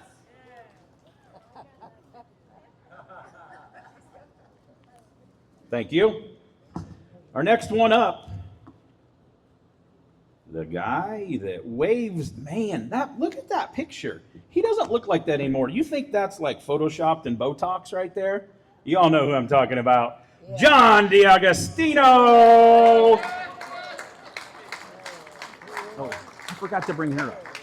I forgot to bring the celebrity pick, so when you're done with yours, you can introduce the celebrity pick because you've been over there with her. So after your award, we'll bring her up. Sounds great. Oh, hey, you need this. You need that. All right. I want you to start this off. Go ahead. Well, I'm going to give Johnny a little interview. When did you get in the Hall of Fame? Do you remember back? It was probably in the 1900s. I think it was 1988, to be honest. It was Very me cool. and Bill Reisner at that time. And you were very early in the Starbird National Rod and Custom Car Hall of Fame. Johnny, way back. I would get in trouble for probably, I'm going to say, okay. If I pick on you, that means I love you, right? Probably in junior high, I would get in trouble for reading car magazines with Johnny D cars in it, the Stardust and all that. He has been knocking them out of the park since day one, dude. And he seriously travels around the country waving the flag for the custom car. Thank you, Johnny. I've been fortunate. I've been traveling actually almost 500 tours around in 4 continents since 1994. So you're talking 32 years, 14, 15 shows a year. That's every month. Plus all the American shows like the KKOA, West Coast Customs, Grand National, all the shows. So I've been fortunate. I've been around a good team of people. They've really helped my career out, and I plan to go not 25 more years, 50 more years. Right, Jerry? 50 more years. Okay, Johnny. So I've got a Starbird Hall of Fame ring on here. What all Hall of Fames are you in? Let me guess. Okay, you're in the Starbird Rod and Custom Hall of Fame. You're in the KKOA Hall of Fame. We don't have rings for that. You're in the Die-Cast Car Hall of Fame. What else? Grand National Roadster Show, West Coast Sacramento, Branson, Missouri. That time in 2000 when I was inducted, Daryl Starbird rode me around at the Branson, Missouri. I got 17 Hall of Fames actually, and I have 7 Super Bowl rings, I call them. 5 of them are King of Customs, and then the Starbird, and then one from the Portland or from the San Francisco Rod and Custom Show. So I've been lucky. I've been building them, and I continue to do it. But I'm telling you, by being here with all you people, to seeing the cars going on, what you've been building here, we've just got to keep it going. We don't want to lose momentum. We just got to keep it going every year till the end of time. So, and we got to get the young generation people. They could build their styling cars. They could build their muscle cars, but you still have to have a custom car. Who did you pick for your pick this year, Johnny? Really a tough pick, but you know, since I've built many traditional type customs, so I tend to go for that traditional look, the wide wides, the Appletons, the old look of the 40s, 50s, even the 60s.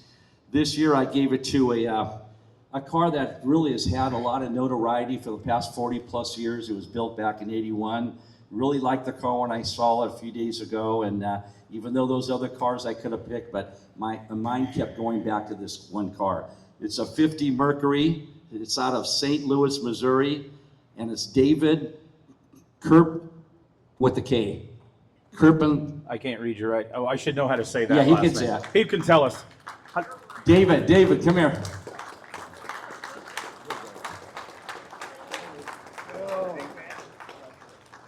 How do you say your last name again? Kerperine? What nationality is that? I don't know. I would say it's probably Finnish. But they had another Merc here, I think last year, won a couple picks. And the cool thing is, he brings his 16-year-old boy here. He's been cruising it. If you know anybody that's got a teenager, yes, he has what I call the alpaca haircut. All right? Looks like an alpaca, right? They all have it, all the teenage boys. I'm just jealous because I don't have that much on the top of my head anymore. Congratulations, guys. And thank you every year. It's always cool seeing you and your kid. I remember going to shows with my dad all the time, and it's oh, you got 3 generations here. Wow. Yeah. Oh, let's get them all up here. Get all 3 of them up here. Come up for a group picture, and this better be on your Christmas card. Yeah, right.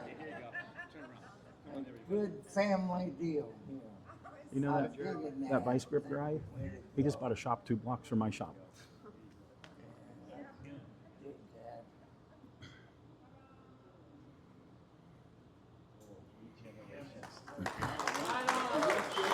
That's awesome. Yeah, congratulations. Johnny, you were supposed to introduce the next celebrity pick. I was supposed to put her at the beginning. So Jerry, we got a Hollywood celebrity with us again. And it's not Johnny. She's very popular. I'm looking at her right now. And if you Google RebeccaHolden.com, you'll know she hasn't just been in Knight Rider. She's been in so many other movies, TV, commercials. The list goes on. Rebecca Holden, please come up here. Wow. Thank you, John. Why are you wearing Johnny's shoes? Are those Johnny's shoes? Before I go any further, I just have to tell you all what a wonderful time I've had this weekend. I have made so many wonderful new friends, and both Jerry and Tim have already said how wonderful custom car people are, and I just have to agree with that. Yes, you can give yourselves a hand. Yes, you can. Just walking around the show today, I've been so impressed by, oh my goodness, these jaw-dropping cars, and I have so much admiration. and appreciation for all of you and all of the hard work and the skill and the time and the dedication that goes into doing what you do and ending up with the results that I saw today. And John mentioned a little show called Knight Rider about a talking car. And what I think really resonated with audiences was the theme of the show. And that was one man can make a difference. And I believe that each and every one of you are making a difference in our world today. I saw the joy that you brought to people's faces as they walked around that show today. And you also serve to unite you all, because you're all united through this great bond that you have and the passion that you share. So keep on making a difference. And I want to thank Jerry and Ivana for inviting me to be here. This has just been a delight. Thank you, Johnny, for connecting me with these wonderful people and allowing me to be here this weekend, because it's truly been a wonderful experience. I know I'm supposed to do a job, and that is to select the celebrity pick, but I tell you, I have to be honest. Going around this show today, it was absolutely impossible. The task they gave me was absolutely impossible because I could not select just one. So in order to be a good little girl and do what I'm told, I am resorting to a sentimental decision. My father, who is no longer with us, was a Texan. I grew up in Texas. And he was a graduate of the University of Texas. And if any of you know football, they are passionate about their football down there in Texas. And I was the son that he never had, who went to all the football games with him. So if you know Hook'em Horns, the Texas Longhorn, he would have gone crazy about this car. It is a 1953 Chevrolet Custom orange and white pearl owned by Carl Casey.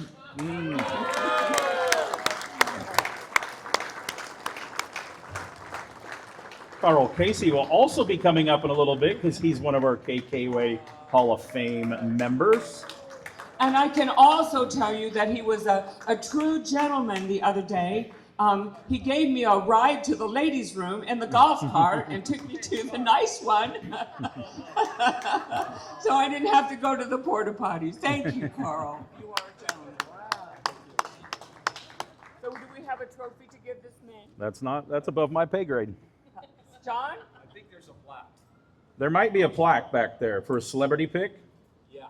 Let's go find your trophy, shall we? Come on, is that it? Bobby's on strike back there. Okay, we're going to, when they find it and get pictures, if not, they'll send him one. Thank you very much. You've been awesome here this weekend. Hey, Carl, we forgot your prize. It's in the room, but you'll get it tomorrow morning, I promise. Our next Hall of Famer, and this is a cool one. He's in a couple Hall of Fames that nobody else in this room is in a different Hall of Fame. Cliff Starbird. Hey. You're up next. Oh, me. Yeah, Cliff. He's like me. Yeah, you're Cliff. Yeah, this here is my buddy. It's kind of like your kid, kind of. Who's responsible for this one? Do we have anybody that takes blame? They never claim me. He never. Yeah, he's just lying. We did claim him, didn't we, baby? Well, Mama She said says sometimes. Cliff, you're in the KKOA Hall of Fame. You're in the Starbird Hall of Fame. And what I think one of the coolest things that you got inducted while your mama was still here, Cliff Starbird is in the Monster Truck Hall of Fame. How cool is that? So apparently the first side-by-side monster truck race, right, was at a Starbird show. Take it away, Cliff. Your turn. Actually, I didn't do anything in my life. You know what I did? I did what I had to because my dad and my other dad and my mom and my other mom Told me I better behave. You know what they told me? Make a lot of money. Guess what? I never made no money in my life. Got a lot of fun. And none of them like me, I guess. Hell, I don't know. But no, I'm serious. Guys, I tell you what, this show is hotter than it's been hot. But you know what? When you come to Slane, you already know that. I mean, I don't get to see, every time I come here, I go. I've come here because I get to see certain people, new fans, new stuff. And my sister says, you gotta go. And Everett says, you better be there. Oh, you gotta go. Well, you know what? If it was my choice, I wouldn't be here. We love you too, I Cliff. lie a lot, don't I? I come every year for what? How long has this been, Tim? How many years have I been coming to this show? I don't know. You're way older than Every me. year. You probably came in somebody's Before belly I was born, before you actually. were born. Yeah. You know, Jerry and Nirvana and my mom and dad said, just do what I tell you. That's what I do. Isn't that right, Nirvana? What did you pick for your pick this year, Cliff? Well, it's been really tough because my dad tells me a lot of stuff in life, so I have to pick for him and I have to pick for me. And well, I don't want to tell anybody do yours, but I have him on my list here to come up later. So are you going to help him with that pick later? I'm going to do it right now. Okay, that's fine. We need to bring it right now. Go ahead and do yours, and somebody of you can help push Daryl up here Well, too. I'm going to tell you right now, my dad, I love him to death, doing the world for him, and I know what he would pick. I know his customs. I know what he lives, life on. There ain't a better car built than this Chieftain. Some guy that I don't really even know, but he's got this chip, and you know, he's worried about the damn Indians staying the right way. Head's right. Get up here. That's Daryl Starboard's award. Which I believe that... This is the best car. I've seen a lot of cars in my life. And believe me, I've seen a lot of them, Tim. You know me. And I Cliff, go everywhere. that won the money at your guys' That show time, this year. Well, it won the fine 9. And my dad says, pick the best one. I picked it. And believe me, if he could pick it, he would have picked it. This is the Daryl Starboard Award. Thank you. And by the way, I picked it too, but I told you I can't give you everything. Now I got to tell you something. There's a, I didn't know what, you know what, I looked at the thing, it's kind of a mild custom, and it's really cool. mild I mean, custom. it's got dashes backwards, it's got stuff that, there's stuff that, oh, that ain't that talk. I picked this car, it's a 60 Impala. You get... And you know what? It's not wild, it's not crazy, it's just very inventive. This isn't what I would build. And then what my dad would build. You know, my dad says, build the wildest thing in the world, do it. Okay, I thought they were... I built yeah, a lot unless of you need a stuff in my picture life, taken. my dad. Yeah. I painted a lot of cars, I did a lot of stuff. But I'll tell you what, there's just some things that's just unique. And there's a 60 Impala out there. And I told him to come tell me what your name is. What's your name? Dale. Now come tell me what's so unique about it. It's green and it's beautiful. And it's not totally wild, but it's very inventive. It's got stuff that you don't, nobody even know about it. So tell me what it is. Tell me what it is. It's a 60 Impala. I have 60 Impala. Yeah, well, we have a Duty version. It has like 16 different colors or Hold the mic. flakes or candies. And so it's just a mixture of all different That goes to kinds him. of stuff. That goes to him. Dash in backwards, metal interior. Door panels backwards or something. They're 60 Chevy truck. I don't know what, but I know something. Intake for 3.2s for LS intake. I had to make it. I thought he had 348 and some Southwest. So I'll turn There it you over. go. So we're going to put the mic over here. Daryl Starbird, everybody. You want to say a few words tonight, Daryl?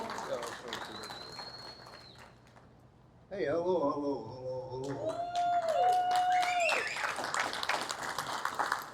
Yeah, I just about to turn 93. A little closer. There you go. Yeah, just about to turn 93 here, just a few days. Been the most wonderful experience just being with all of you, seeing all of you build cars for numerous people and having cars and just really enjoying life. It's been an unbelievable experience with the family, everybody involved. It's just been beautiful. Christy, Debbie, and all the parents, all the kids, all the great kids. Oh yeah, I'm sorry. I keep dropping off. Anyway, I just want to say a few words to all of you. Thank you for coming, and to see all your beautiful faces and be around again has been a real good experience. Thank you. And thank you to Daryl and the whole Starbird family for what you've done for our industry. There would not be a Starbird Hall of Fame. There would not be a KKOA Hall of Fame. The stories that these two men have should be a book this thick. And thank you all for what you guys have done for our industry. We got another KKOA Hall of Famer coming up. Okay, let's see. He told me how to say his last name. Lou, we just know him as Lou Calasabetta. Did I get it? Which I did not know, but a lot of us in this room, you look around, we've married way out of our leagues, and his wife told me back when they started dating, she figured out Lou was better looking when he stood on his wallet. How about that, Jerry? How are you? Hello. Good evening. Lou, do you remember what year you got into the Hall of Fame? I think 05 or 010. 010. You're Mr. Pontiac. I've seen the tattoo on your back. Oh, yeah. Yeah, I have. You're the only one. It's a weird website that I'm a member of. You're the only one. NakedCustomGuys.com. Look it up.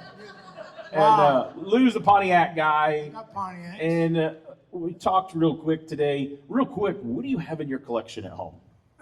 Well, I have a 58 Bonneville, a 57 Bonneville, a 57 Safari.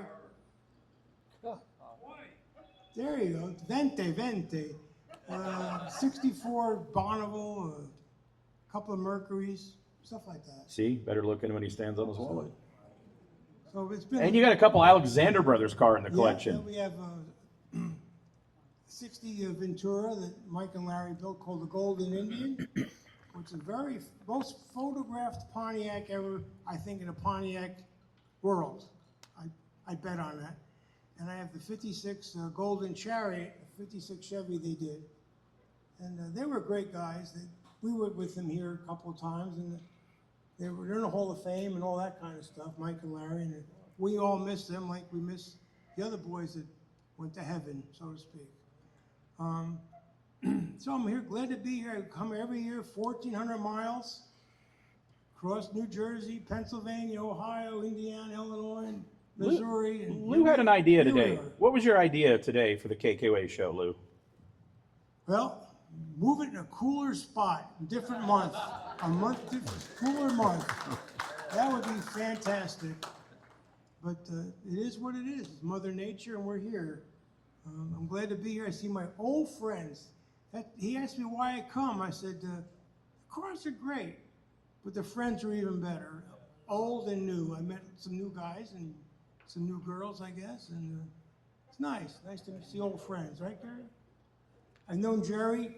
I had black hair and a black mustache back then, and here we are, right? Here we are, going back to Gettysburg and Holland, Michigan, and Springfield, Illinois, and we're all over the damn country. We're back.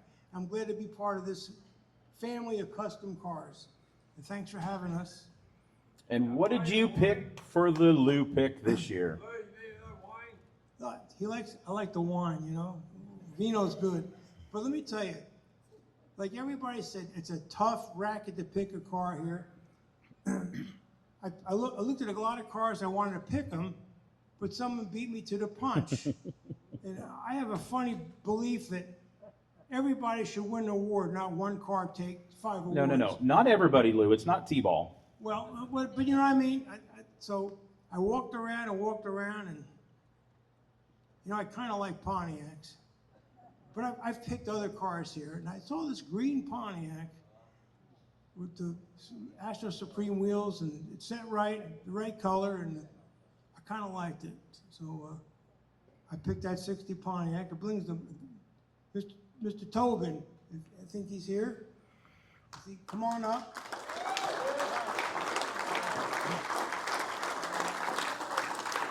Nice fella. Nice fella. Young guy too. Nice guy. Well, I like your Pontiac. It's a beautiful car. Thank you. Congratulations. Thank you. This is something we made up. It lights up. I light up your life. And there it is.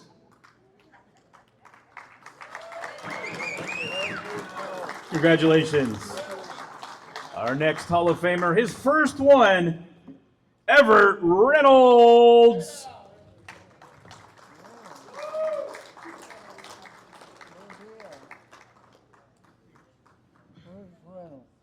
He's coming. Oh, he's coming up here.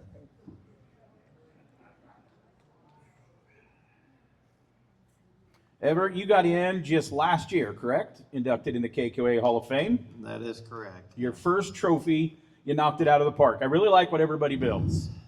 Okay, well, thank you. It's basically a 51 Studebaker hood ornament. I'm a big fan of Studebakers. Anyway, I think it's kind of a cool award. Hope the people like it that I picked. Don't tell it yet. I've still got to interview you quickly. Oh, So okay. you got the Eclipse here this weekend. That's correct. Are we telling anybody? You and Cliff always come up with something really cool. So what do we? You can say we're keeping it a secret. What's going on in the shop right now? Well, normally we build a feature vehicle for the Starbird Show every year.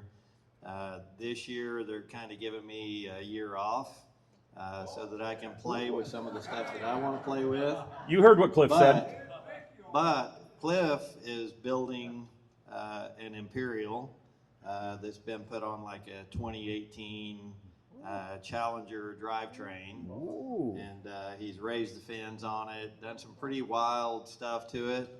I'm afraid it'll end up in my shop to get finished before it goes, but I keep saying that it's not. We'll see what happens, but it will be at the show for everybody to see. And then he's also got one that's original to display beside of it so that people can see the modifications that have been done.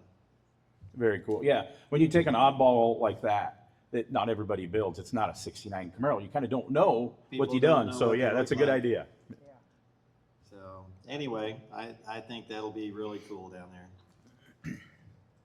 So you're looking at me like I'm supposed to talk, and I don't know what to say. Yeah, if you're ready, you can give your pick. Okay. So my first year to pick something, I mean, I like very traditional stuff. I kind of walk the fairgrounds a little bit. I like the stories that go along with the car. Every car's got a story. And anyway, I picked a 1940 Ford pickup. The gentleman purchased it while he was in high school in 1973 for $500. They chopped it in 1974. And so the truck's been around a while. He freshened it up a few years ago. Candy apple red, wide whites, beautiful stance, amazing truck. So Harv and Teresa Evans, if you'll come up, I've got an award for you.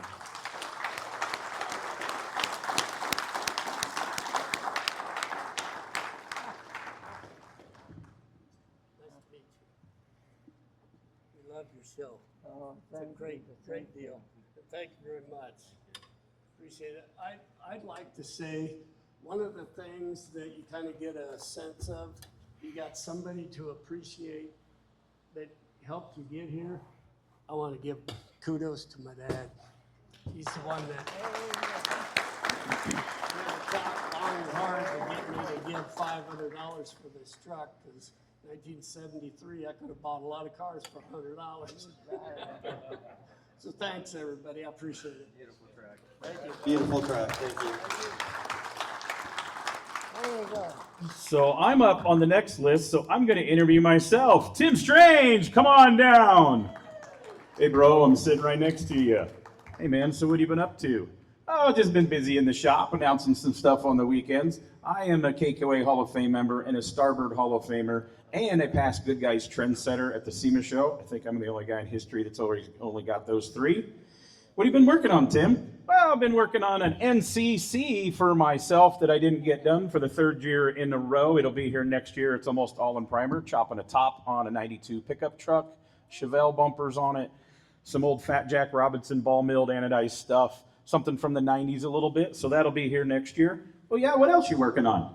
So, well, I got a car that I'm going to boogie home to get back to. We are building a 55 Chevy 60s street racer, recreating a famous street racer from the 60s for three-time Top Fuel champion Larry Dixon. Well, his dad was kind of a badass, was one of the last few guys to win a national event, the Winter Nationals, with a front-engine Top Fuel nitro car. His dad has since passed away. That car got totaled. Well, what else is cool about that car?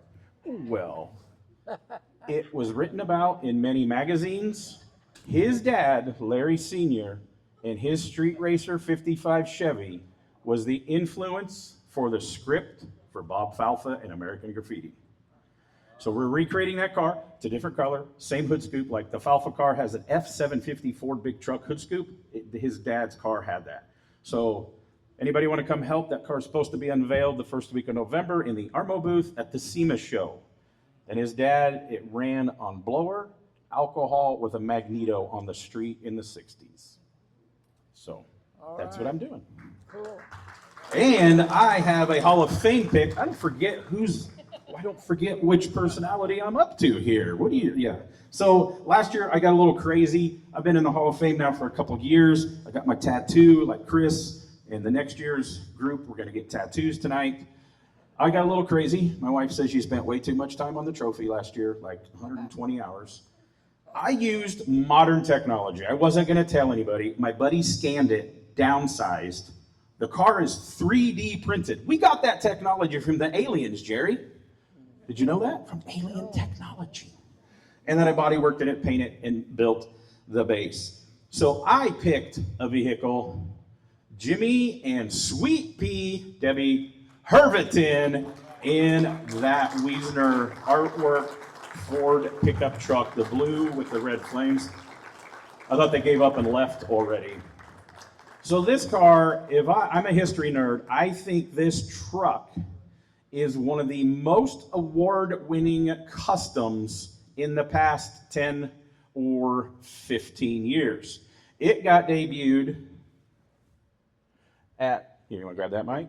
It got debuted at the Pomona Grand National Roadster Show. Well, it got the West Coast Custom Pick. It got the Triple Gun Award from Daryl Hollenbeck and Zane Cullen of Fit and Finish. It got some other awards there, class and detailing. It goes up to Sacramento, gets the Custom d'Elegance Award, which is America's most beautiful version of customs at Sacramento indoors. You take it to Tulsa and win the Go for the Gold and the money at the Starbird Indoor Show. You take it out to Syracuse and win the Winfield Award. You get a finalist for Good Guys Custom of the Year and win Custom of the Year. And another thing, a truck has never won that award. That thing is fit and finish, top to bottom. He showed it here 10 years ago in bare metal, and it's got double skin walls and everything. It's absolutely incredible, man. Thank so you. congratulations, man. Thank you.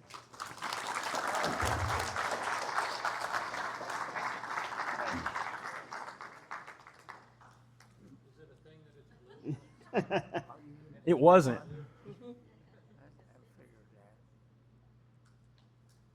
Congratulations.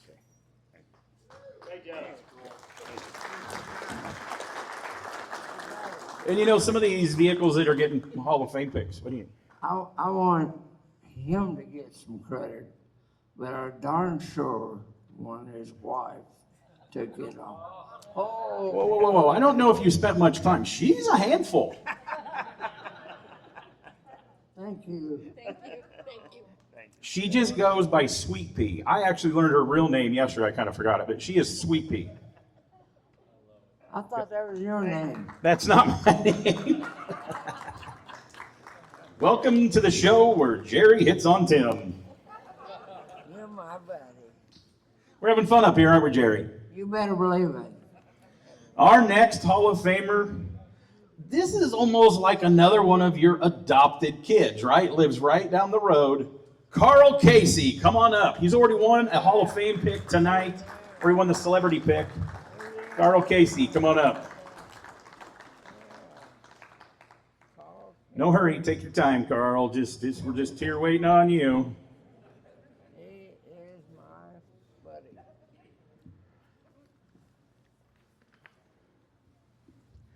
So me and Carl will always have a forever bond in life. One of my best weeks ever, sorry, wife, but we got to spend 3.5 days working with Daryl Starbird.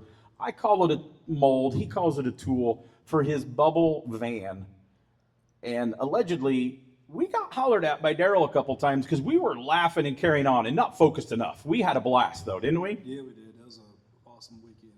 Hold up just a little closer. Yeah, it was a good time, wasn't it? Yeah, it was. Went to lunch with Daryl, and he taught us a lot and told us to focus probably 7 times a day. Focus, you two. He'd get a little rough with us, wouldn't he? Not everybody gets to be yelled at by Daryl Starbird. I know, right? Yes. I put that on my resume. I guarantee you there's a few other people have that on their resume that they got hollered at by Daryl, right? Right back here. Yeah. But yeah. So you got in. When did you get in the Hall of Fame here, Carl? I think 22. What are you working on right now that you can talk about? I know some stuff, some of that might be a secret. What are you working on right now that you can talk about? Turning the 61 olds into a El Camino. Do you know the translation in English language? Do you know what El Camino in English is? No. It means you used to have a mullet. Ah, that's true. You know somebody, you're like, yeah, okay. And there may be some other stuff that you can't talk about. Do you have any time to work on anything for yourself? No. Yeah. Not for a while. Yeah. But your 54's here. It's been around a while. Made a tour. Got an award today. Got the celebrity pick. So I'm always a fan of Carl, and that'll be one of my favorite memories ever. Me and Carl just working with Daryl. It was pretty awesome. It was awesome. So what did you pick this year? It was a 59 Chevy, 1340, Chris Jensen. What color is it? Orange. Is that? Kind of looks like El Camino.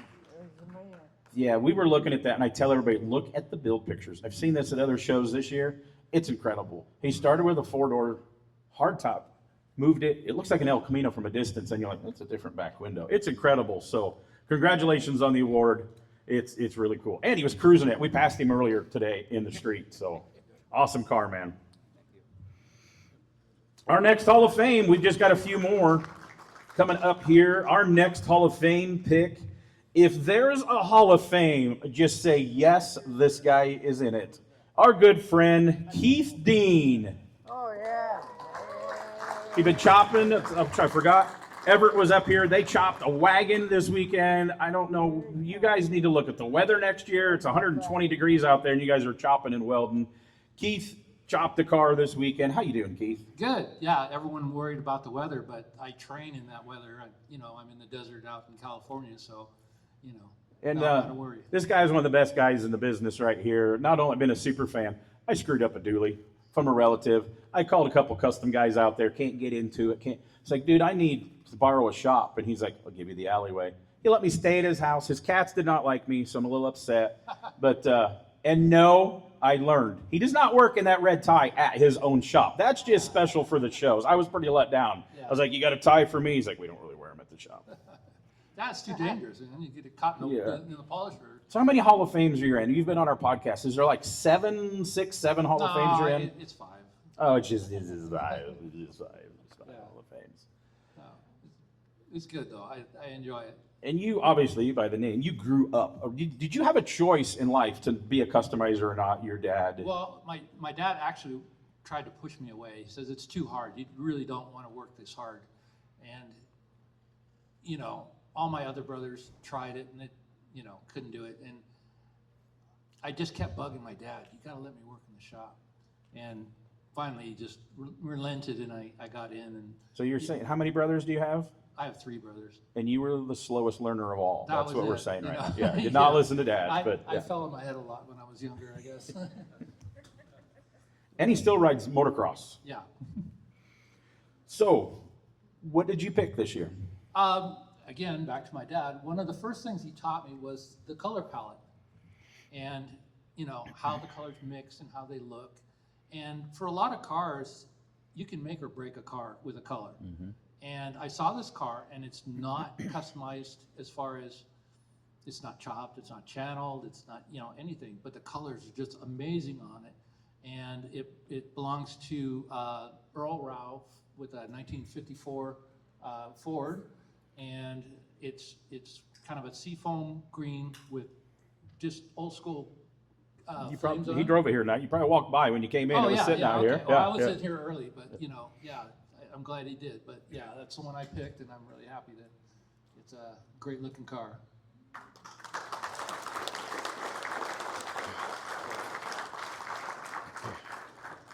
Congratulations. I spent some time in the ocean with this guy before. We used to do a Caribbean cruise for hot rod people, and he did some of those with us. A great time. Our next Hall of Famer pick, and he was the Grand Marshal of the Sunset Cruise. Come on down, Hub Harness. Congratulations, man.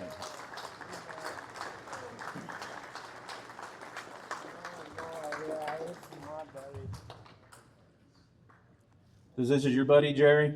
Oh, yeah. Hub is everybody's buddy. Yeah, I try to be. Hand him the mic.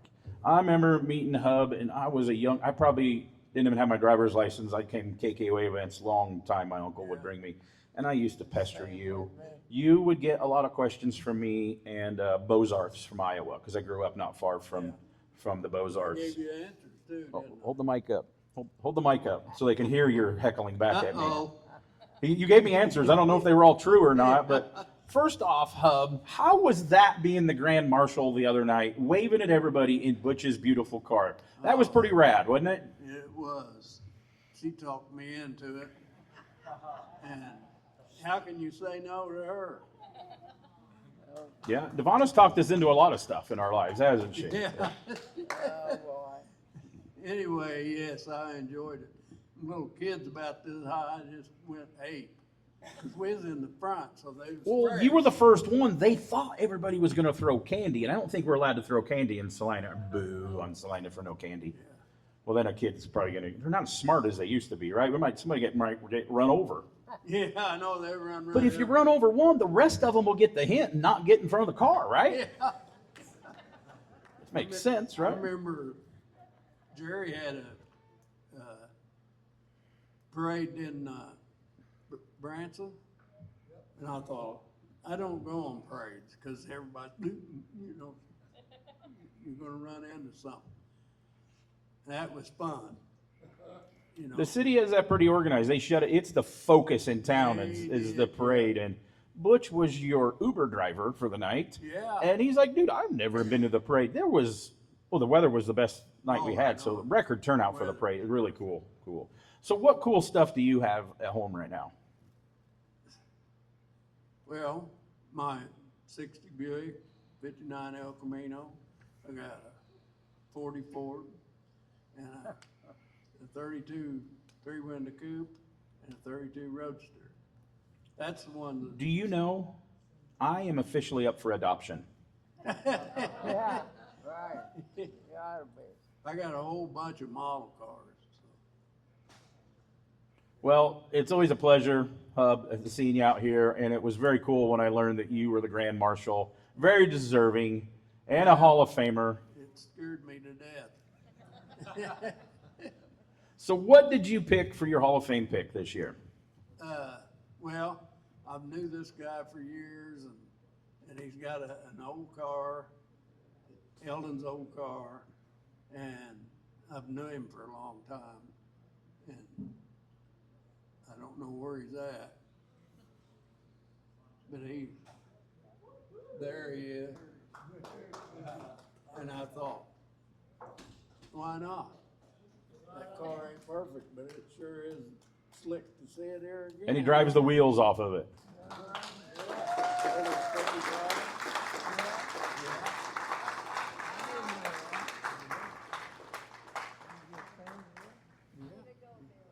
He didn't even know you had it. Yeah, I seen a picture. Are you ready for Eldon and Jerry supposed to be working on that Buick. Well, Eldon was down there working and Jerry was pointing. So Somebody has to be quality control. Well, yeah, he was right. Yeah, his hands wasn't dirty either. Anyway, I knew him when he was a kid, and he's not a kid anymore. I worked, I don't know, 100 feet from your dad, and anyway, I thought you should have that. And Butch built it, and my son striped it and wrote a story on the back of it. So you know him growing up and that stuff. So. Oh yeah, you gonna read the story? I think Butch is gonna read the story. Oh, so yeah, hand Butch the microphone here. I forgot about that. Sorry. Yeah, he's been doing a lot of stuff for me. I must really be feeble. Isn't that cool? What's that? Butch built it, and then he's my pick. Oh, on the back, Chris. So Hubert's son, Chris, doesn't come around much anymore or anything, but I made the trophy and I had him. He always painted for me. He's an artist, a tattoo artist. But he wrote, I didn't know it, but he wrote a letter on the back of the trophy about his dad. So I'm going to try to read it to you. I haven't read it. He has not heard this. You haven't? I've got to see. I was a kid in the 70s. Model cars were the coolest. I loved cars. Of course, Dad built hot rods and kept them. I grew up in the back seat of a 40 Ford. One day I got a 49 Merc model and he cut the top off of it. Then I learned what a Kustom was. My dad has spent all his everything on family and old cars. A true artist if he sees metal. Cousin Butch, Dad's brother, Arthel's son, made this trophy for Dad, and I painted it. That's Chris, his son. I remember Dad took me to a meeting with some of his buddies, but it was really serious and important. It was the very first KKOA meeting before they even had a name. Can't believe I got to see it go down. KKOA got huge. As a kid of a customizer, it was really cool. My dad is the coolest and nicest guy you'll ever meet. Just ask him. To me, he has always been the Grand Marshal. Amen. Hell yeah, that's awesome right there. Hub's looking around like, I didn't know anybody liked me like that. Yeah. Pretty awesome, Hub. And thank you for all you've done. And your wonderful wife, Gloria, over there. I've always been super awesome to everybody.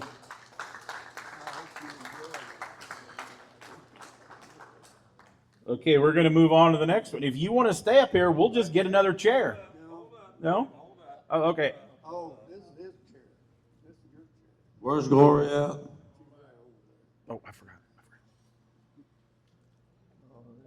I gotta give this lady a kiss. Best looking woman I've ever seen in my life. It's a new world, Cliff. You're supposed to ask for permission first. I gotta ask first.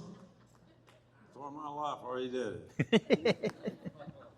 I'll tell you what, Hub and Gloria, a long time ago I was young, they said, I'm never sleeping beside his bedroom ever again. Motel room, what'd you tell me? I ain't sleeping that guy. Oh, no, you don't want to be in the room next to him in a motel. You don't want to stay next to him. Because I stay up all night.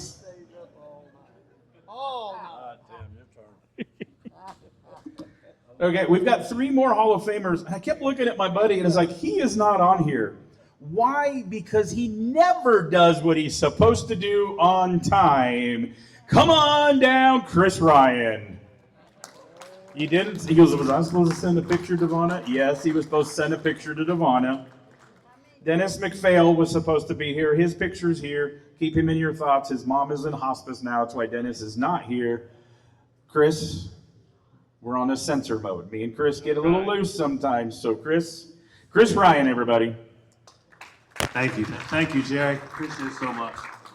I'm so happy to be back in Salina, really. I missed a year last year. I felt so bad. I missed everybody. The cars are killer. The cars are great. We all love cars. That's a given.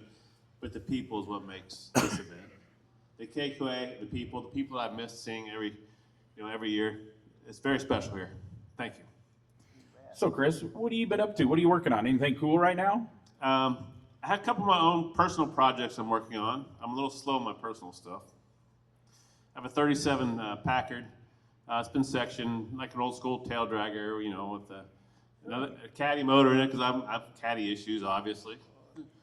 331, I'm working on that, and I got a 6-1 Impala I'm doing for a customer, and I have a couple more caddy convertibles to hopefully get done before I'm totally done customizing. So if you don't know, I don't know how many years ago, Chris had a serious motorcycle accident. Didn't think he was supposed to make it. I'm going to say we're all happy you're here, Chris, and we love you.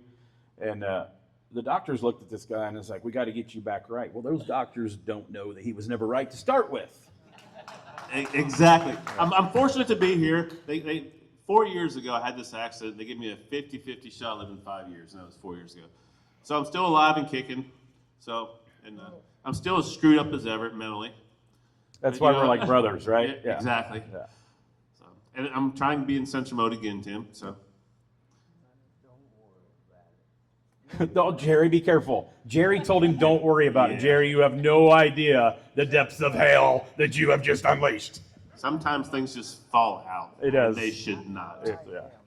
We had some good stories at our dinner table tonight. We've had. Yeah. I've known Tim for years. I don't know, 20-some-ish years now, and I've been coming to KOK for KKOA. Where did we meet? Salina. Yep. Salina. So this dude named Tim Strange showed up one time, and I'm like, who is this guy? And I look out there, and I think you had your 54 here at that time. He's sleeping in the middle of the street, Jerry.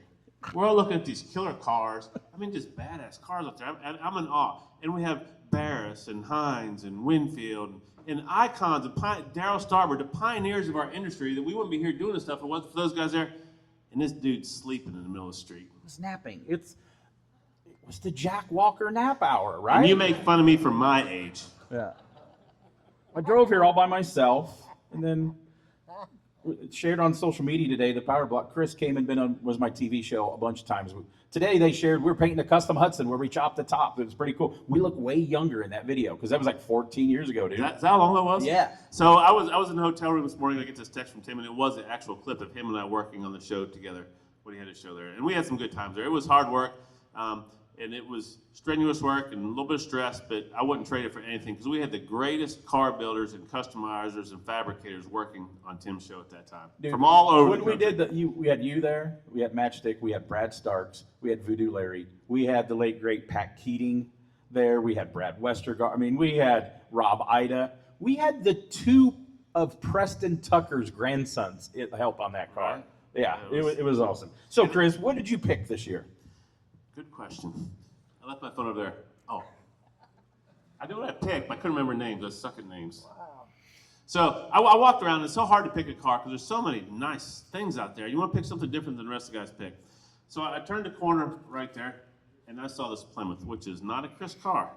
This 54 Plymouth, obviously it's a custom, it's chopped, but the fit, the finish, even the gaps are just tremendous, nice custom, not over top. And they're from Texas, and Christina McCanley's, I hope I got that right, a 54 Plymouth.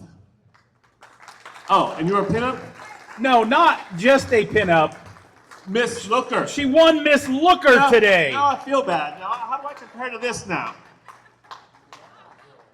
My wife was a judge, and she goes, "Oh, I got a 54 Plymouth over there." There's not a whole lot of 54 Plymouths over there, and I'm like, I think she's got that badass car sitting up on the hill. It's a killer car. I love it. It's so clean. Everything is detailed to the max. The fit, the finish, the gaps, the body, and of course this chop. You know, when you first look at it, I didn't even know what it was. I think it was walking with you, Tim, wasn't it? Mm-hmm. And I looked at it, what is that thing? I don't know what a 54 Plymouth looked like. And I should know that, being a Hall of Fame and custom guy, right? But I had no idea. But I went up and eyeballed everything. The door gaps are clean. They're cut and buff. The car is just a super, super nice car. Done very well. Thank you for bringing it up. It's a pretty good weekend for you, isn't it? It's a pretty good weekend. Yeah. Thank you. Our next Hall of Famer, he's coming back up again for his own Hall of Fame pick, John Saltzman. I really thought he'd come up on skates. Okay, now you get your interview here, John. All right. So, My pick this year. whoa, slow down. Sit down. Sit down. You're going to do an interview. You got that truck, that famous truck right there. It's also won the money. It won the gold for the gold years ago at Tulsa. And you live in California, and if I'm not wrong, you drove it to the show in Tulsa in February, usually around Valentine's, and won the money in the driver car, right? That's what I remember. You got to drive them. That's right. You can put that microphone up and talk. You got to drive them. How many miles do you have on that Studebaker truck? I have no idea. I drove it probably 20 years with no speedometer. But since we fixed the speedometer, going to Santa Maria, it turned over 100,000 miles. When I got in Santa Maria, it had 375 on it. And when we got to the show today, I'm almost 7,000 miles. Because since Santa Maria, how many years did you not have a speedometer in it? Oh, I don't know. I'd say 20, but maybe not. But and if you happen to break down, which if you're going to drive them, they're going to break down. Do you call a friend? You've been how many miles do you think you have on roller skates or rollerblades? More than the truck? Oh man, probably thousands. It's nothing to do with a 20-mile skate. But one year I skated, people know California, I skated San Bernardino down to the Grand National Roadster Show, which is about 30 miles. And what was great about it is I had an extra pass. The person couldn't go with me. So when I came in, I go, I'm just going to give it to somebody in line. So I went back to about the third person. I says, are you by yourself? He goes, yeah. I says, I have something for you. He said, listen, you moron, you have nothing I want. You understand that? I said, okay. They thought you were a weird homeless roller skating dude, didn't they? Yeah, no, I was on the skates. Yeah. So I asked the next gentleman in line, are you by yourself? He goes, yes. I said, here, put this around your neck, come with me, you can go on the show. That other guy felt like an ass, didn't he? Yeah. Now, well, I'll finish the story. You're getting ahead of yourself. No. Anyways, we go by the guy, and he's paying his money. He's watching us go by. So the gentleman goes in, and security stopped me. He says, hey, you can't come in the show. I go, why? You're on roller skates. I says, yeah, but here's my pass. He says, yeah, but you're on roller skates. I says, you see this backpack? I didn't carry it for 30 miles for no reason. I got my shoes in there. So I took them out and put them on. He says, wait a minute, the tram come get you. I said, if I skated 30 miles, I'm sure I can walk down that downhill. But anyways, we got in the show, and I come up to a car, and a gentleman come up beside me, and I looked at him, and he's the guy that didn't take the pass. I said, you sure blew that one, didn't you? You moron, you moron. Off we went. But when you think about it, you're at a car show, and a guy on roller skates is going to give you a pass. He's probably thinking, this guy's an idiot.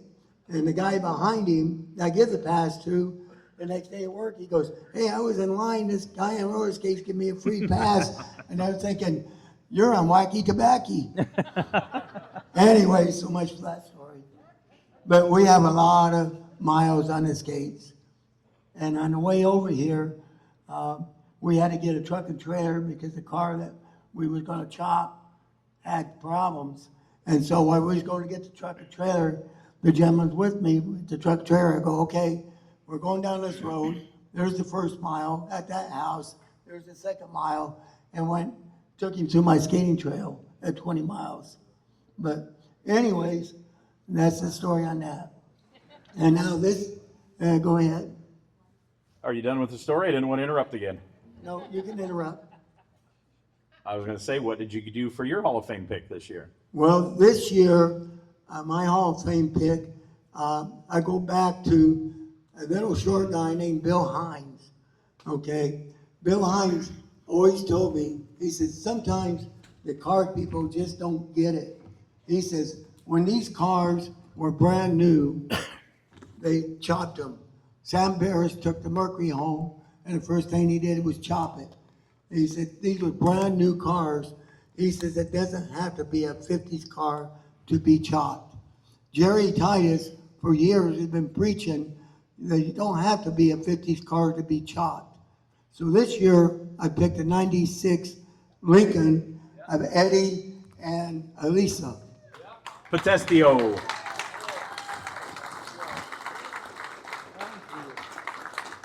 Thank you, appreciate that. Appreciate that big time. Look at that. Congratulations, the Potestio crew. Yeah, that's exactly what customizing started at, taking the new cars and cutting them. But it's a lot more work with those because you can't just cut new flat side glass. You got to cut around all that stuff. So that's a lot of cutting right there. You're darn tootin'. So we got one more Hall of Fame pick. This is his second one that he's got to do. David Wolk. Wow. Really a great guy.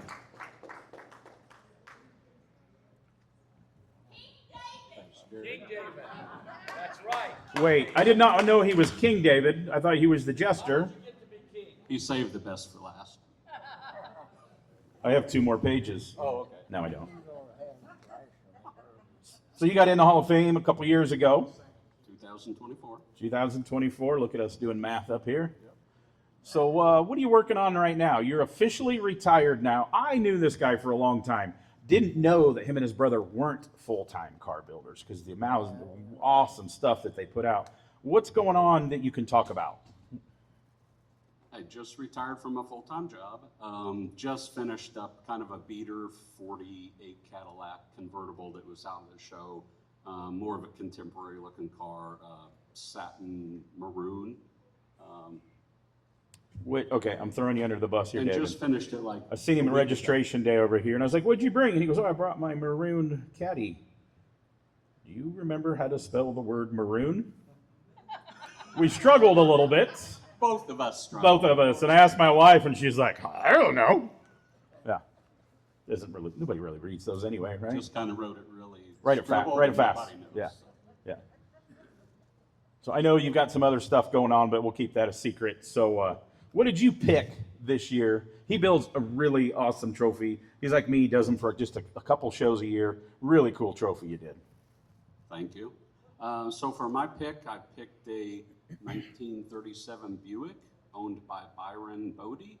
It's kind of a metallic gray, 4-door chopped, really clean, traditional looking car, high-end car. I mean, chrome bumper brackets and everything. Really cool car.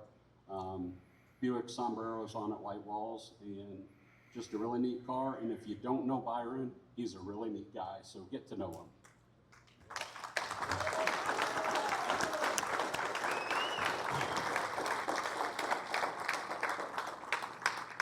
There he comes, right here. Thanks, sir. You bet. Congratulations. Okay, that's all of our Hall of Fame picks. We're going to induct a couple new people. 2 people into the Hall of Fame tonight. So here's a little lead in for that. As we work through our career, a Hall of Fame is never in your mind. You simply work to create custom art. and build the best interpretation of automotive art that one person can, or a crew. But if you do get inducted, it's a feather in your hat, another chapter in your life's book, another line in your resume. I know the feeling, and it's hard to explain getting in the Hall of Fame. It's an honor to be listed with the heroes and the greats of our industry.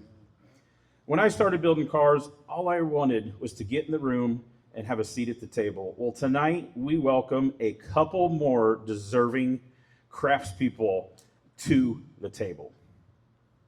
So not everybody that is nominated here this year is actually here this weekend. First time in history, we have 2 females nominated for the Hall of Fame.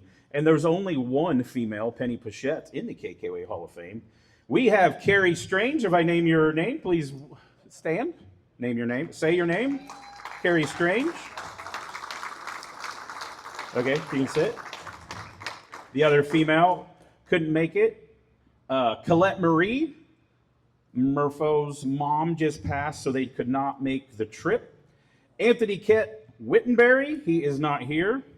Tom Daniel, I don't believe he is here. Jerry Dillinger is here. Dennis Roth did not make it this year. Frank Palmer, he didn't make it. Ryan Timmons is in the house. First time nominee, Roy Boy Travis Scanlon. So it's, it's an honor. It's like an Academy Award. It's an honor to be nominated. I remember when I got in, I nominated for a couple times, then not for 5 years, then a couple times and got in. So it's pretty cool to be nominated. And some people have been on the list for quite a while. I think Wojcik was on the list for a while. It's like, how is he not getting in there? And then sometimes you see the list of people that are not in it. It's like, how are those people not in this Hall of Fame? But there's only 2 every year. You nominate 9, and we induct 2. I do not know, and I don't have the list. Do you have the paper? Do you have the plaques? You can hand me the plaques, and I can kind of read.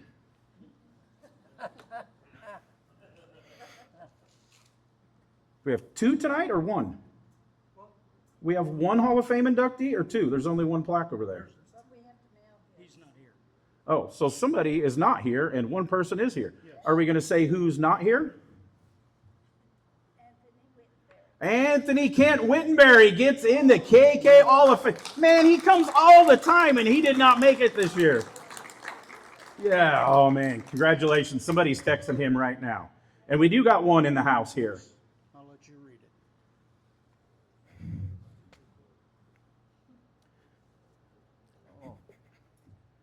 We got another female in the KKOA Hall of Fame. Congratulations, Carrie Strange.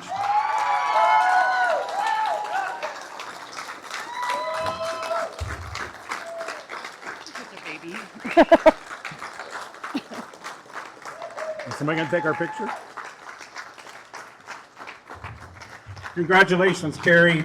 If you know our relationship, she walks up and says, and you say, "You're such a bitch." I'm just a big teddy bear. So congratulations, Carrie. If you don't know, she does a lot of things in the industry.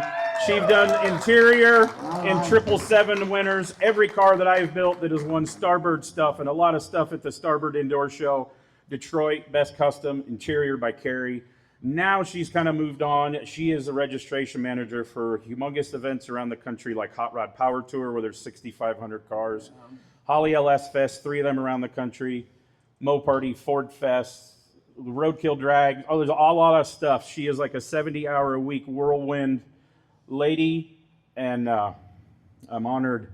And as we look around this room, there's a lot of us when I say hot chicks with low standards. I love you, honey. This year will be 30 years of marriage. Congratulations on the Hall of Fame. And you know what's next. What do we do? Hall of Famers? Chris, you got to go get a Hall of Fame tattoo. She's got a spot for it. She's pointing at her arm. Congratulations. What do you got, Jerry? That's all I got for the evening. Are you talking for me? Yeah. What do we got? We went through all of our Hall of Fame awards. I don't know, our time was pretty good. Yeah. I think most people stayed. A few people snuck away to the bar and back. That's totally okay. What do you want to close the show here tonight before we hand it over to Eddie? I want to say thank you for having me on the mic. Once I got in the Hall of Fame, Dennis says, hey, have Tim help. I get to do this a lot of places, and it's an honor. Devonna, Jerry, we all love you guys. We all thank you. Keep us all in mind in this room. You need help with anything, I'll write a monthly article for the magazine, anything you need. KKOA, we're going to live this on forever. Thank you for starting this custom organization. We love you guys very much. Thank you. Thank you.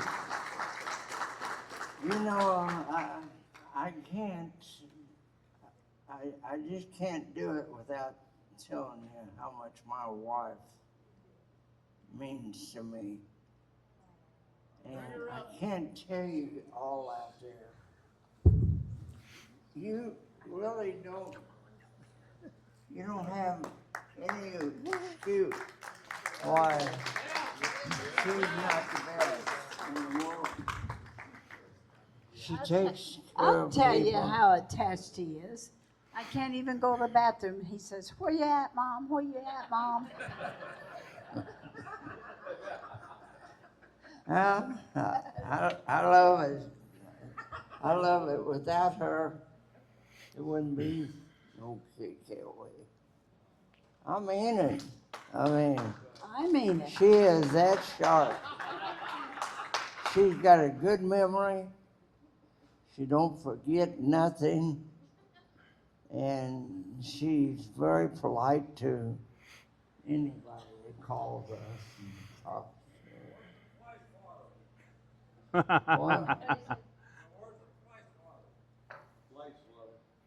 I've got it laying on the floor.